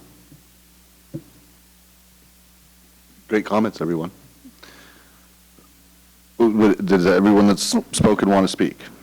I want to make sure Commissioner Miller-Irwin, Commissioner Zakharoff, Commissioner Holmstrom. I want to make sure I get you guys in the conversation too. We've got some Commissioners I had have an fired up. earlier comment, Chair Voice, and I just wanted to echo my agreement and thank everyone for the very engaging points that I was certainly thinking of and were made way before I could make them. So thank you. I'm in full agreement, and I want to thank staff for all the hard work Yeah. in making this make a lot of sense for us this evening. I'll second that.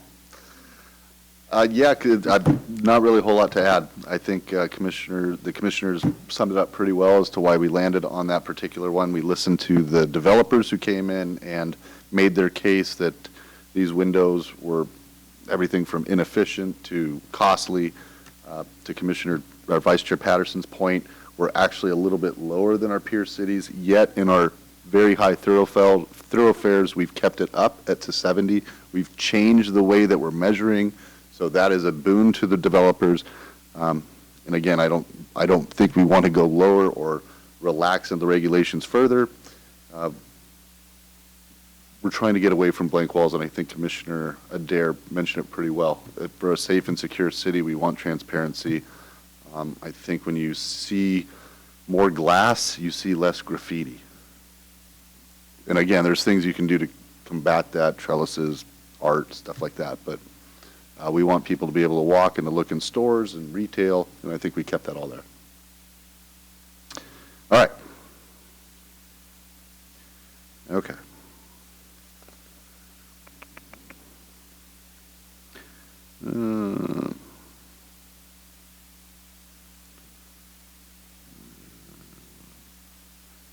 Okay, moving on to a proposed changes in permitting uses in urban village commercial retail zones. The motion is there before you. Is a commissioner willing to make this motion? Commissioner Zakharoff. I think it's my turn.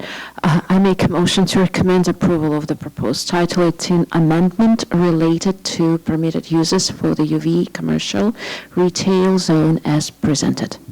Great, thank you, Commissioner Zakharoff. Is there a second? Great, thank you, Commissioner Millender-Irwin. Okay.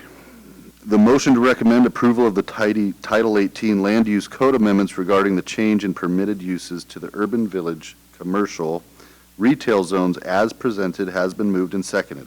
Is there any discussion or amendments to this particular topic? Commissioner Zakharoff.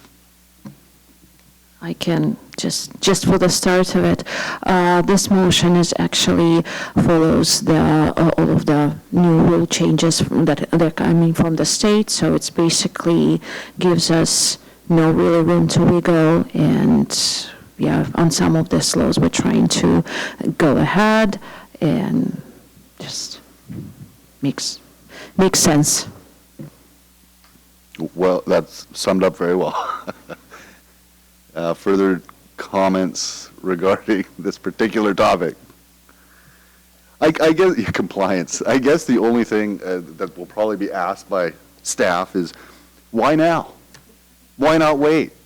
We've got time. Yeah, I don't know. Get used to it early. Okay, I don't think you're going to get a whole lot of commentary on this particular topic. So, if there is no further discussion, and I want to make sure everybody got the opportunity to speak. Okay. There being no further discussion on the motion to recommend approval of the Title 18 Land Use Code amendments regarding the change in permitted uses to the urban village commercial retail zones as presented, hearing none, all of those in favor of recommending approval of the Title 18 Land Use Code amendments regarding the change in permitted uses to the urban village commercial retail zones as presented, say aye, and please raise your hand. Aye. Unanimous. 7 for 7. Okay. Yeah.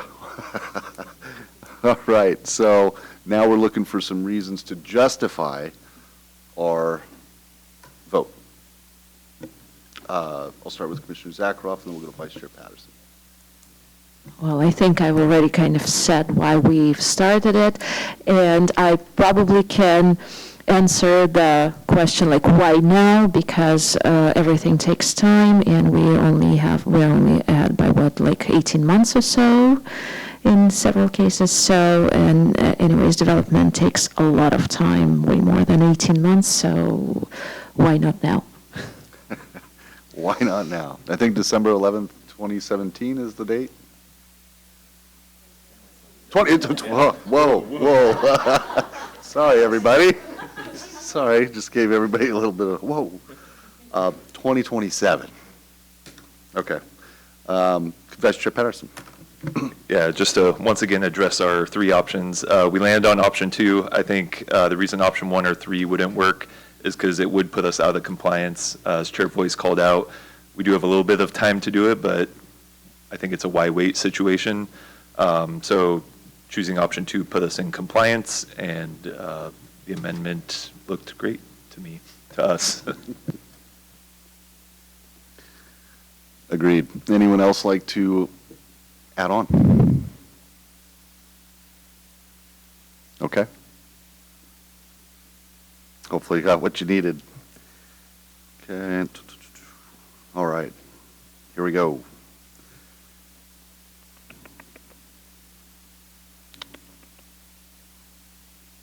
Moving on to the final proposed changes regarding parking. Is a commissioner willing to make the motion for parking? Commissioner Miller-Irwin.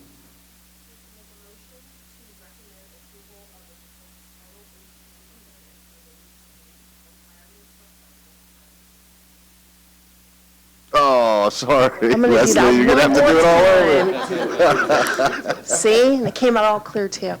So I'd like to make a motion to recommend approval of the proposed Title 18 amendments related to requirements for parking as presented. Even better the second time. Is there a second? Commissioner Zakharoff. I would like to second this motion. Thank you. Excellent, thank you both. So the motion to recommend approval of the Title 18 Land Use Code amendments regarding parking as presented has been moved and seconded. Is there any discussion or amendments? And we'll start, I'm going to start, I've been ignoring this rule. Commissioner Miller-Irwin, would you like to kick it off? You don't have to, I've been ignoring this little note that says, ask them first. I'm going to pass this round. Okay, no problem. Commissioner Krass. So this may end up in an amendment, but let me throw out my thought. And I'm kind of cracking open something that was not originally asked, which is when I go back, I mentioned this earlier, is maximums for single-family townhouse. Right now it says 1 or a tandem. I would like to look at that to be maybe matching what we do with single-family detached, because if you have a townhouse that has a 2-car garage and maybe there's a driveway, it just allows you to have that flexibility. And I think we would be too limited to do what we have in our current code. And I'm not sure, I'm looking at Kristen, would this be an amendment if we want to do this, or is this more, how would this work? I think it would really be more of an add-on and something that we would need to. Well, it's changing the code. Right, it's changing the code, but I'm thinking. The maximum doesn't, it's not because of state law. This is just. It's not because of state law. Okay. It's something that we placed on, initially, that we placed in Central Issaquah back in 2014, and then added this one when we did our parking amendments in 2021, 2022, somewhere around there. One of the reasons I believe for the amendment is because when you do a garage, no more than 50% of your facade can be garage. And when you're doing a townhome, they're narrower, and there's not as much room to do that. So I'm curious, so 50% of your facade on a townhome may need to be rethought. I mean, I think garage door, double car is 16 feet. A townhouse is not going to be 32 feet wide by most of them. But I think if you have, I'll use the ones, the example I gave earlier that are off of Newport. You kind of drive through, you're not even seeing it from the street. It makes it a more usable setup than the tandem. I was a little flip earlier on the tandem comment about the person who gets stuck in the back is not very good.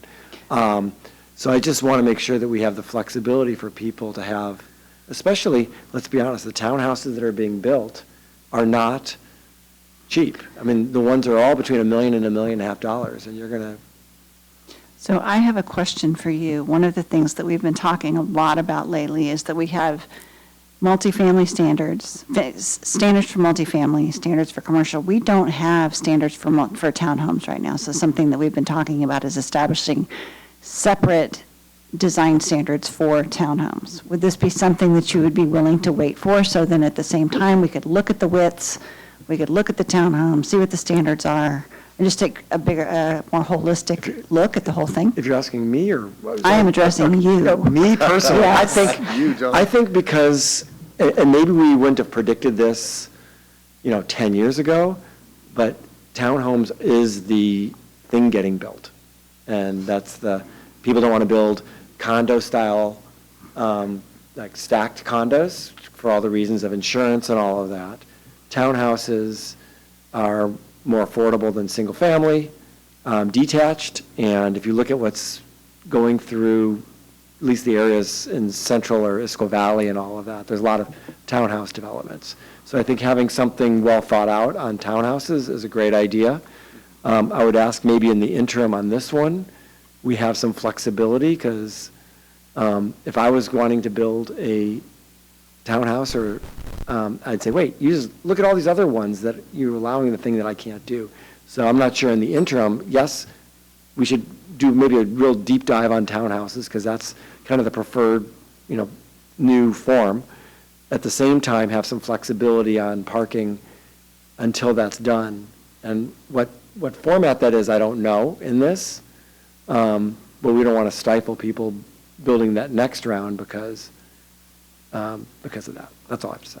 Because it's sitting in code as of now. Okay. Commissioner Adair?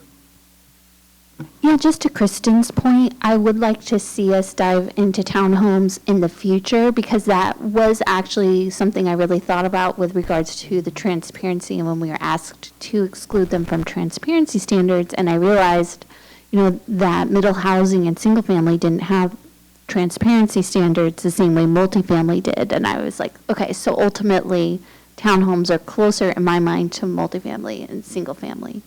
So, yeah, I think there's a lot of them going up everywhere, and might be worth revisiting. Yeah, I'm pretty sure you're going to see consensus from everybody, but Commissioner Holmstrom? I certainly understand what you're saying about the two spots. It may not apply as much as we think, because I believe a parking space in Issaquah has to be 18 feet to be considered a parking space. So the townhome had a driveway that was 16 feet, that would just be considered a driveway. So you wouldn't use any parking spot requirements for that. Now, you could still park a smaller car there, but I agree, for as many are getting built in the future, we should have some standards that go along with this, so. Vice Chair Patterson? Yeah, I'm going to make a point of order here. This is all great discussion, very important. I think it would be best at this point to make an amendment, if that's okay. Yeah, if you want Okay, to make thank a you. motion to make an amendment, go for it. Yeah, so I'd like to make an amendment to this motion for city staff and council to explore townhome standards in the future. I think at this point, may I deliberate now? Okay, well, you'd need a second, but that's not really a motion. It can be a recommendation that we include in the agenda bill. Okay, perfect.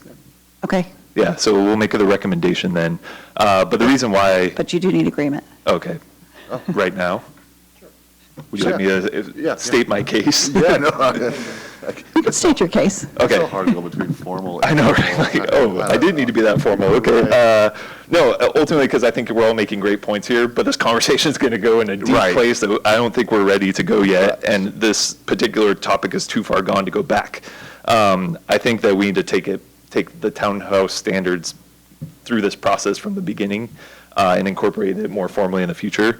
I think we're opening up a can of worms that maybe we hadn't considered up to this point. So I think we should make a recommendation that they do that homework, but I think tonight's probably not the correct time to do it. I would concur 100%. Vice Chair Patterson? So having said that, yeah, we'll ask for that recommendation to be put in towards city council. I don't think there's anybody who disagrees that we should be looking at townhomes more closely. And if I understood Vice Chair Patterson's point, basically what you're mentioning is, let's keep the motion as it is in terms of the one parking spot. It's been that way since 2017 or whatever year I mentioned. So it's not going to hurt anybody moving forward. And then let me ask you this, and hopefully I can ask this type of question. How long do you think it would take to do a study like that? That's a good question. And I was going to talk about this in a few minutes, but we're getting ready to address architectural standards.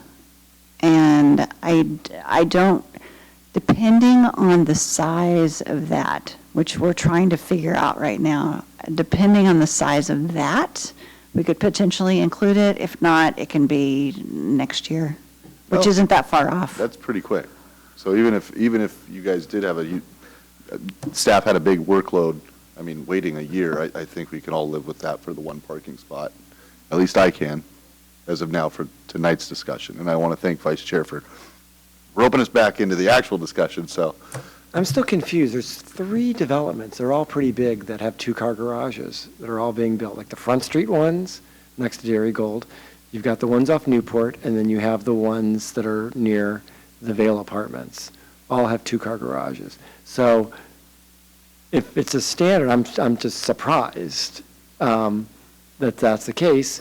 Either they've got variance for them, and which means that's what people want to buy and build. And if that's the case, I think we may want to do something even before a year or two that keeps the momentum and not has this thing, which I see as a problem. I was just corrected, and we've done so many parking amendments over the years, 2021, 2020, but apparently this one was done in 2025. So those things that you are looking at now were submitted. They submitted complete applications prior to those amendments being made for the maximums.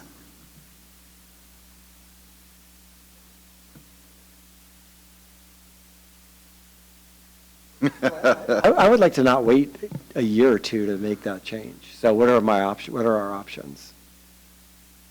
Our plate's pretty full. So, like I said, if we... No, here is an option. Can we make an amendment to change that from 1 to a different number than 1 to 2? Yes, you can. Okay. If I may add to the discussion.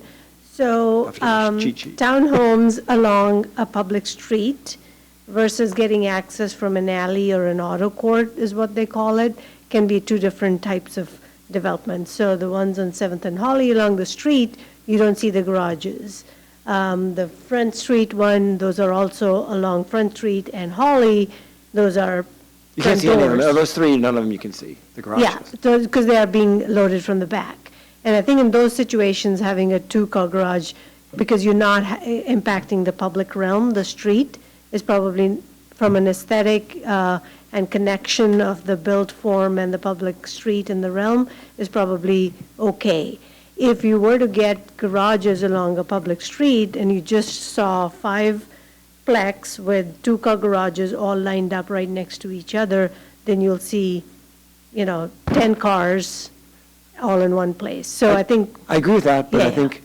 Yeah, so I think this... The table didn't say that. The table just said... Yeah, the tables, I think that was the last amendment is what you've landed, Kristen? Right, it doesn't, Yeah, right, in and the table, it 2025. doesn't matter what street you're located on, it Correct. just says one Yes. or It tandem. doesn't- Yeah, so as you think about it today, if you want to address it today, then you could, maybe options would be to not have a maximum, which the con of that could be that someone could build a 5-plex with 2-car garages along a street. The way it's written right now, you could do tandems along a street, so at least you'll get some built, variety in your design scape. Or you could say it's tandem if you're along a public street, unless you're on the back side, then you can, if you access to, then you don't have to do tandem. I like that. Would you like to? Do that. As long as all of you think that that's where you want to go. So if I'm understanding correctly, then we could amend the maximum number of parking spots But to prevent it from being all along the street as a garage front, would that be a different portion of the code that would then have to be addressed later, or could it be addressed at this time? I was thinking in the table where it says 10, two, it's, what does it say, one parking space, but you can have two tandem. You could say along a public street, along a street, that's what you have to do. If you're not along a public street, then your maximum is two. What you guys are doing is basically, we're making a formal recommendation. Ultimately, it's going to be council's decision to make. But what you're doing is what we're taking as our formal recommendation. If Commissioner Krass would like to, you can make an amendment to this parking saying, hey, we caught this during the presentation, we don't like it. We're sending this along with our formal recommendation. Is this even a recommendation, or we're just like, No, we're those are- essentially just writing down what we're already doing in like a. Well, just you being clear. deliberate. If all of you Uh-huh. agree that this is an amendment you want to incorporate, then we'll take that forward to council. Right, but it is a public hearing in the sense that this is all formal, but you can make the amendment if you'd like, or anyone can make any amendment, but you'd be making an amendment to the proposed title, and again, that's fine. If you want it to be specific, yeah, state your case. Yeah, floor's yours. I will even do this without a cheat sheet. We'll see how this goes. I would like to make an amendment to clarify single-family townhouse to allow a maximum of 2 parking spots if not facing a public street. Did I get that? Can you say it one more time? No. I'm writing it down. I would like to make an, okay, are you just messing with me? No, I'm actually trying to write it down. Okay. Vice Chair Patterson was telling me. Okay, When not facing a public street. yes, you got it? Yeah, because I have to repeat it too. Okay. No, you're fine. Okay, is there a second for Commissioner Krass's amendment? Commissioner Zakharoff has, I would like to second. okay, so now we get to go on John's tangent, which is, now we're going to wrap this one up before we move on to the whole package. So any comments, deliberations? Commissioner Krass, you get to go first. You put it on the floor. Defend. We're essentially putting into the code the thing we're already doing.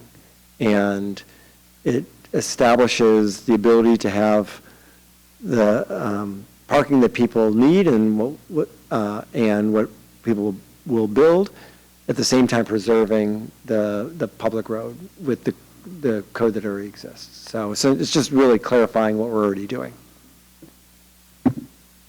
Any other comments? Commissioner Zakharoff. Well, I myself did not notice this in the code, as Commissioner Krass noticed, but it completely makes sense to me because I think like all of the arguments were kind of like correct, in my opinion, regarding the townhomes getting into probably the most popular new way of property, and tandem parking is not the most comfortable way to park, definitely. People mostly have 2 cars or more if they're living in $1 million townhomes that are currently on the market. And I think this is something that is needed. I think it has a purpose, and that's why I completely seconded it, and I'm in favor. Commissioner Adair? Yeah, so I don't disagree with any of the points made. I agree with them. I only just wondered if we could have an example of the text or the table, how it might appear. That would be great, because I just want to be very clear that it's 2, provided it's not on the front street. If that is the case, if it's not on the publicly facing street, I am in support. Great. I just want to make sure it's very clear. Vice Chair Patterson. I'm kind of in the same boat. Like, I think I accept the idea of this, but I think right now I need to understand what's changing the most. Because didn't we just all say that it's happening today? Like, they are building 2-car garages? Is it just that that's a market change, not a requirement? I'm just trying to understand it the right way. It sounds like there was a parking update in 2025, and those permits had already been through the pipeline. Gotcha. So, and now it's down to 1, They've and we want to put it reduced back it. to 2. Okay. Someone from staff want to make sure that I'm. I just want to make sure we're all discussing the right thing. You know, he asked a good question when they're all on their computers. I'm going to share my screen.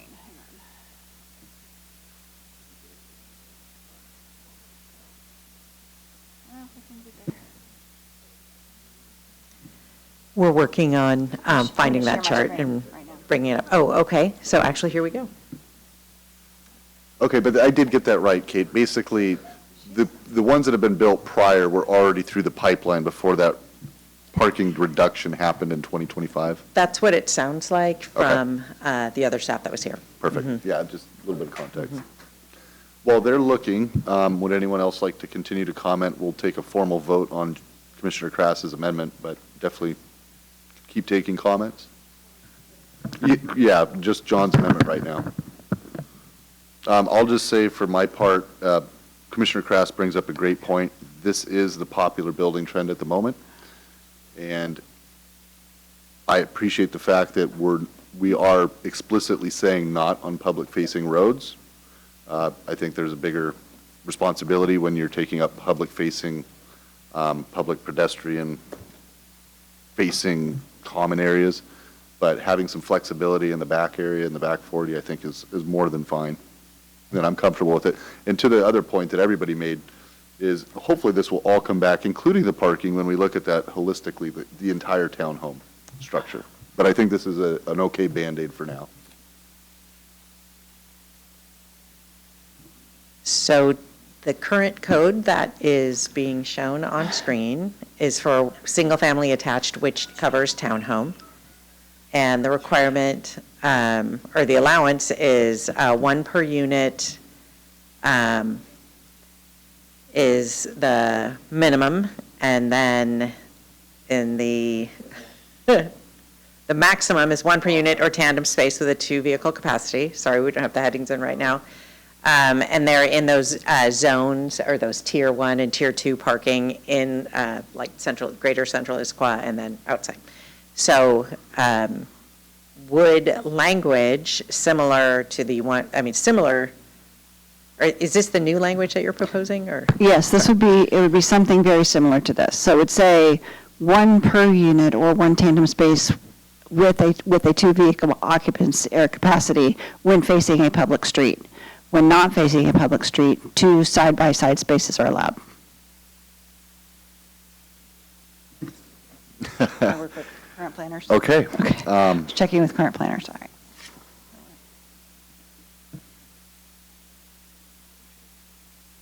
It is. No, like I said, it's a good catch. Okay. Now we've got to vote on the amendment, correct? Okay. Now I have to state it, correct? Yes, would you like me to take a stab at it for you? Sure, please. Okay, I would like to make a motion to amend the motion to accept the amendments as presented to state, let's see, regarding single-family attached units, so that this is very long, 1 unit to state that 1 per unit or 1 tandem space with a 2-vehicle capacity when facing a public street. When not facing a public street, 2 side-by-side spaces are allowed. And this would be to section, to table 18.604.080A. Great, thank you, Kristen. Okay, all in favor of the current amendment on the table, please vote and say yay. Yay. So that amendment passes unanimously. All right. With that, having said that, going back to the original conversation, just as parking as a whole and minimums, we'll pick it up if somebody wants to begin. Commissioner Zakroff.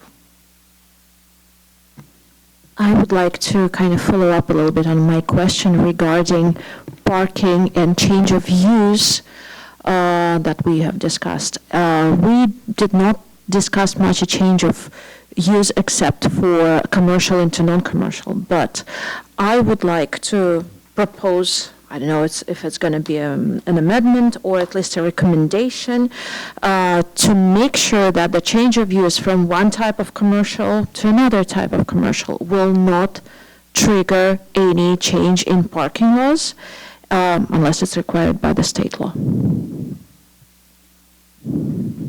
Okay. How's everyone feel about that? Strongly? Passionately? Because I think if there's not a strong feeling either way, that can be more of a recommendation, correct? Does it have to be an amendment? We can recommend anything to council. I missed part of it, so I'm sorry. That's the way it is currently written, is that if it's from any one version of commercial to a different version of commercial, then there's no additional parking required, so, yes. Okay. Commissioner Zakroff. Just for any commercial, right? Any commercial, yes. Okay. Anything that fits in the definition of commercial, including what you would typically think of as commercial, retail, restaurants, but it also includes, per the definition in the law, office for whatever reason, so that would also count as well. Thank you.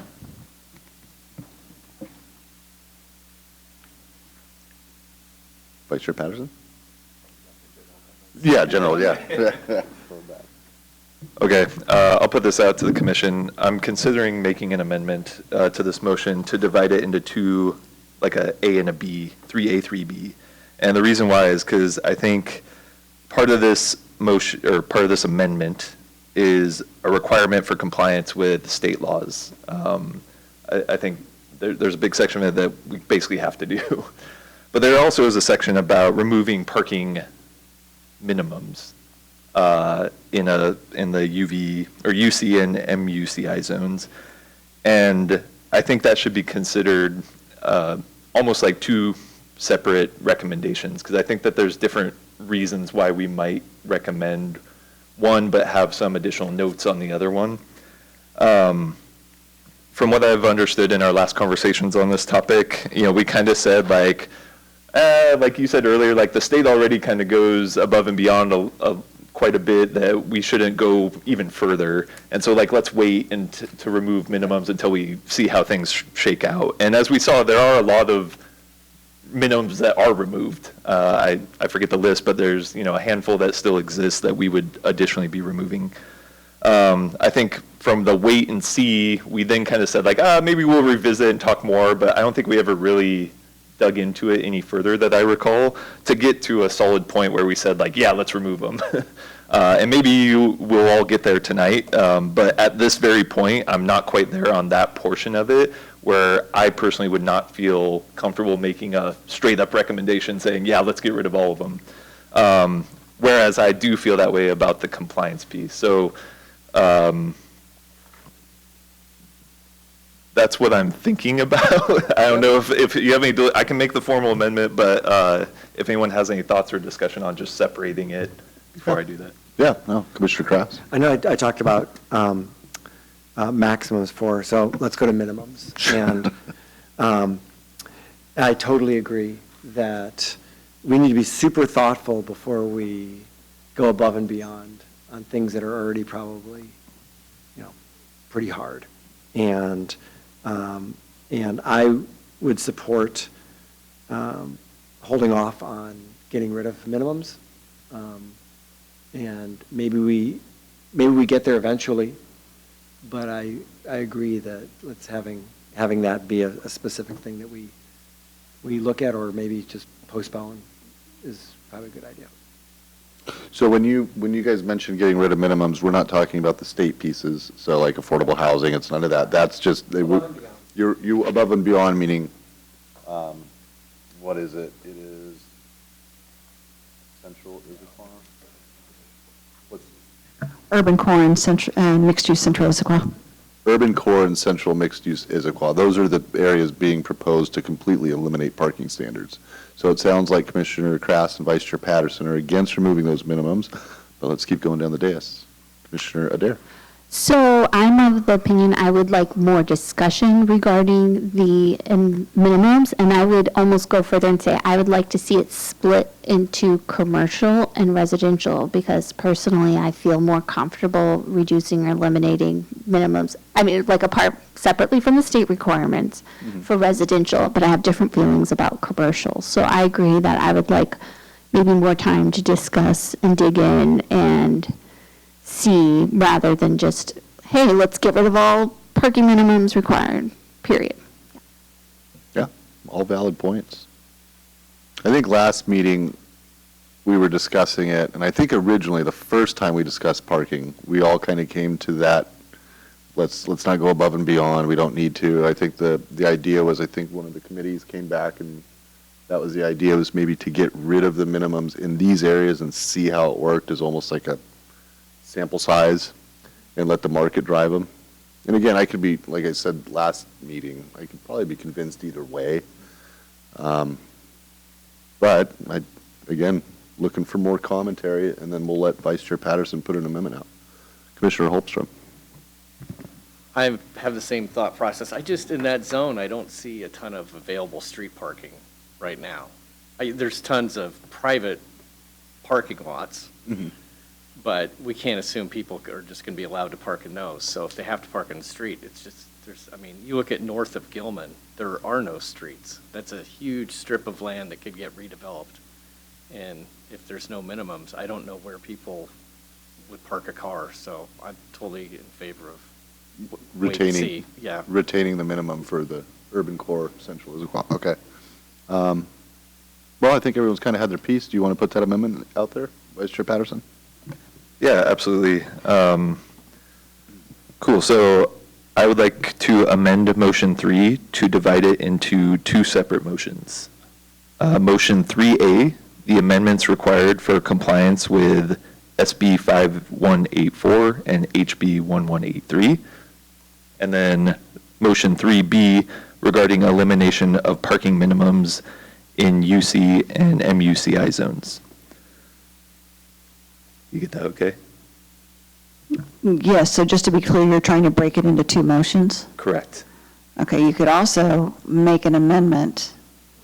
Well, I don't know which, I think I know which way you're going, but you could also just make an amendment simply to amend the motion to Restore or to not remove parking minimums from. Yeah, that might be easier. I'm going to argue my own case here. I don't know that I'm necessarily like against minimums. I just don't know enough to make a decision for now. And so I guess that does mean I'm against it for now.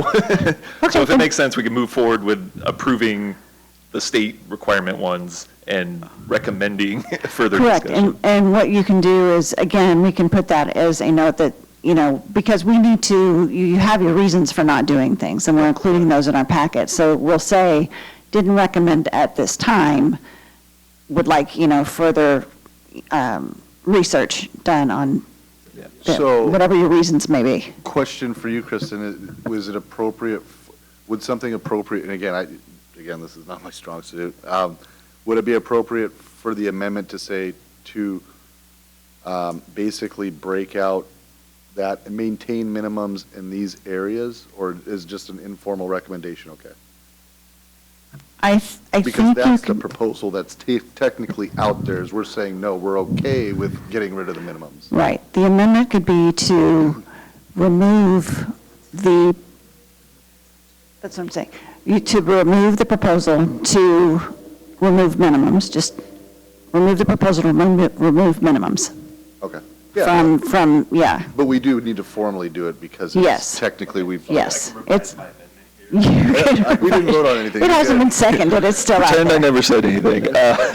So yeah, I would like to amend motion 3 to move forward with the amendments reviewed for compliance with State Bill 5184 and House Bill 1183, and remove the elimination of parking minimums.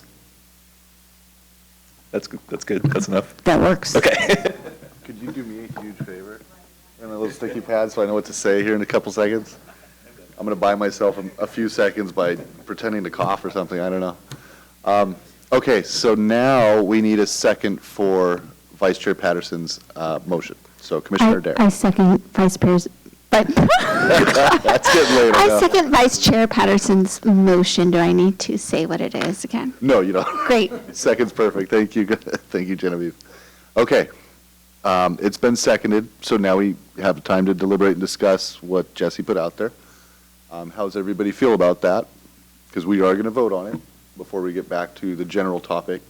Would anyone like to discuss it? Now's your time. And again, we're just talking about Vice Chair Patterson's motion. Commissioner Matthews. Yeah, I think it's actually a good idea because I'm not very comfortable with removing minimums at this time either. Just because, again, we don't have parking on streets, we don't have side streets to have people loading their cars. No, and the only thing I would say to the commissioners is remember about two parking meetings ago, this is where we all kind of landed. And I think last meeting, we might have got convinced maybe we could do this. So, or maybe I did.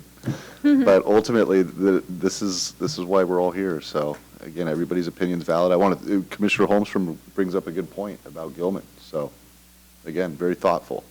Commissioner Adair.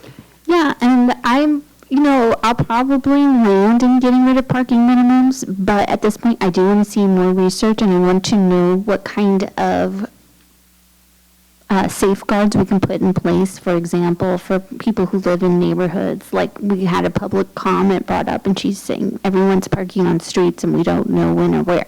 So if we need to set up a permit system or something like that, I'd rather have a good idea of what kind of administrative cost does that come with, that sort of thing. No, thank you, Commissioner Adair. That's a great point. We did receive public comment, and we've received a lot from the developers, clearly, and that's great. They're a part of our community, but we also did receive public comment of people that made that exact comment.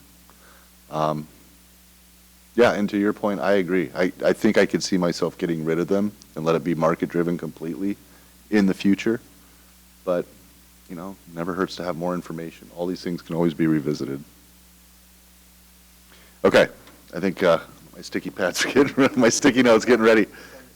Perfect. Okay. Okay. Oh, there it is in the notes. All right. So we are going to take a vote, and the motion to move forward with the state requirement parking amendments and remove the proposal to remove parking minimums from the urban core and central Issaquah mixed-use zones. All in favor, please raise your hands and say aye. Aye.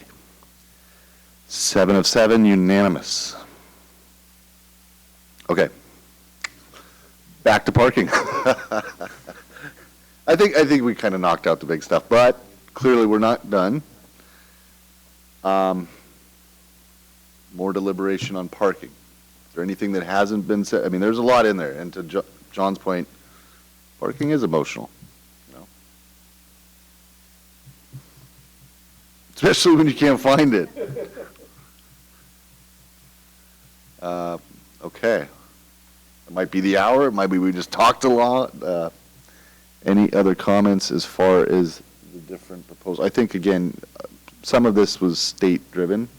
Obviously, we want to be in compliance. I don't see any reason to wait. I think the amendments that we made as far as the townhomes, I think absolutely, and I think as far as Vice Chair Patterson's, again, I think we can make a sensible argument as to why those amendments were put up.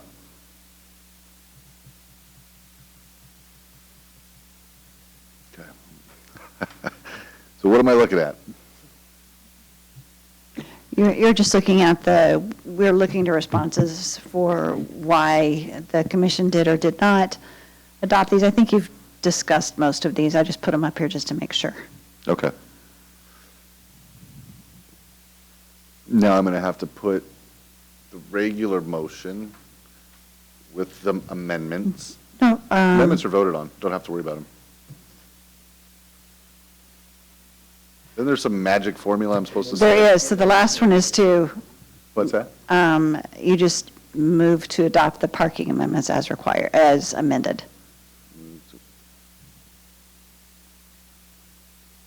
No, we don't have to take because it was already, we initially You began the adopted deliberation. you approve the amendment, but then you have to do the final motion, which would be, I recommend, I move to recommend approval of the parking amendments as amended. Okay, move to recommend the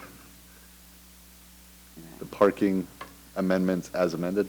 Right, so you would say this, except that where it says as presented, you would just use the words as amended. Okay, I like that. Okay, the motion to recommend approval of the proposed Title 18 amendments related to requirements for parking as amended. All in favor? Say aye. Aye, unanimous, 7 for 7. Whew. There's a lot of formality this evening. That's good. That's what I get for not bringing my Roberts rules. Okay. Yeah. Okay, well, before we move on, planners, do you have what you need? I know we kind of debated that one more than any of them, so is that enough homework shown? Okay. I'll defer to the planners, current planners. You good? Good to go. Thank you. Okay, we talked that one to death, yes. Okay, well, I'll stop here real quickly, and I want to thank staff. It's been great to have Yi and Andrew and Emily with us. I hope to see all of you again. Thank you for all of your hard work, your fantastic presentations, and yes, thank you again. And of course, we want to thank Kate and Amanda, Minnie and Kristen, who are regular, wonderful staff that are always with us. All right, we are going to move on to the end of this evening. Let's start with city council updates. Okay, so these amendments will go to PDE on August 4th. On June 29th, the city council approved the amendments as you all forwarded them to regarding step backs and open space. The vote for that was 5 in favor, 2 opposed. The reasons for opposal was they were looking to have the step backs, didn't feel like we had looked at all the options and wanted to have those included in the architectural standards. So, as you know, they have already amended, the Planning Development Environment Committee has already amended our table of amendments and asked us to please include the step backs as part of the architectural standards when we revisit those. So that was step 1, and we'll be moving on to step 2 a little bit later. Any other council amendments, Minnie, that you can think of? Okay, those are council. Okay. Did you say amendments? I probably did. Oh, it is late. It is late. Okay. Any other business or announcements? Just want to remind you that we do, I have so many notes here, that we do have an we have August 13th, I think, and then in August, we are doing an August 20th meeting, not the 27th, we're doing the 20th. So we are doing that one. At our next meeting, we're going to take a little break from code amendments. We're going to talk about comp plan amendments. So the ICAP and the climate action plan, the parks, and the regional growth center amendments that are coming to you. The next time we see you, we'll be talking about the analysis that's been done for the inclusionary zoning, development bonus, multifamily tax exemptions, and FAR. We'll look at the results from different scenarios that our consultants are doing for us. And we'll talk about those with the Planning Development Environment Committee on September 1st. And then moving forward in September, just a reminder, we'll be talking at that time about architectural design standards, variances, and deviations all at the same time. They're separate on the list, but we're going to look at those at once, we think. Okay? Excellent. Well, thank you, Kristen. Yeah, I noticed that too. So just everybody knows, August, our meetings will actually be a week apart. So August 13th, August 20th. So it'll be the second and third Thursday of that month. Pardon me? It'll be updated and it'll go out on the 20th. We needed to do that in order to have time to make it to Planning Development Committee in time. Okay.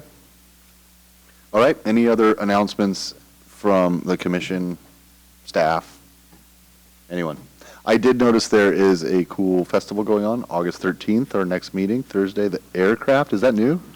Oh, yes. That's new, isn't it? It is new. Okay. Yes, that'll be very, very fun. What is it? Is it competing with Salmon Days?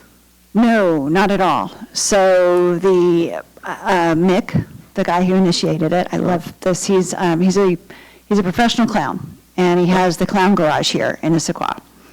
But initially, he travels all over the world doing this stuff, and initially he wanted to do paragliding, but that sort of kind of fell through. But there are going to be different acting kind of things, different acrobatics that'll be over here at the community center. There's going to be a small parade. There's just going to be lots of fun. It's sort of an arts and crafts kind of weekend. But different. It's more physical. You know, it's not sidewalks, chalk sidewalk or anything. So it'll be fun. No, it sounds Some like fun. food vendors. I saw the banner go up over Front Street. August 13th through 16th? Yes. You said clown, right? Payaso. That's what he does. He was part of Cirque du Soleil. He was part of Cirque du Soleil.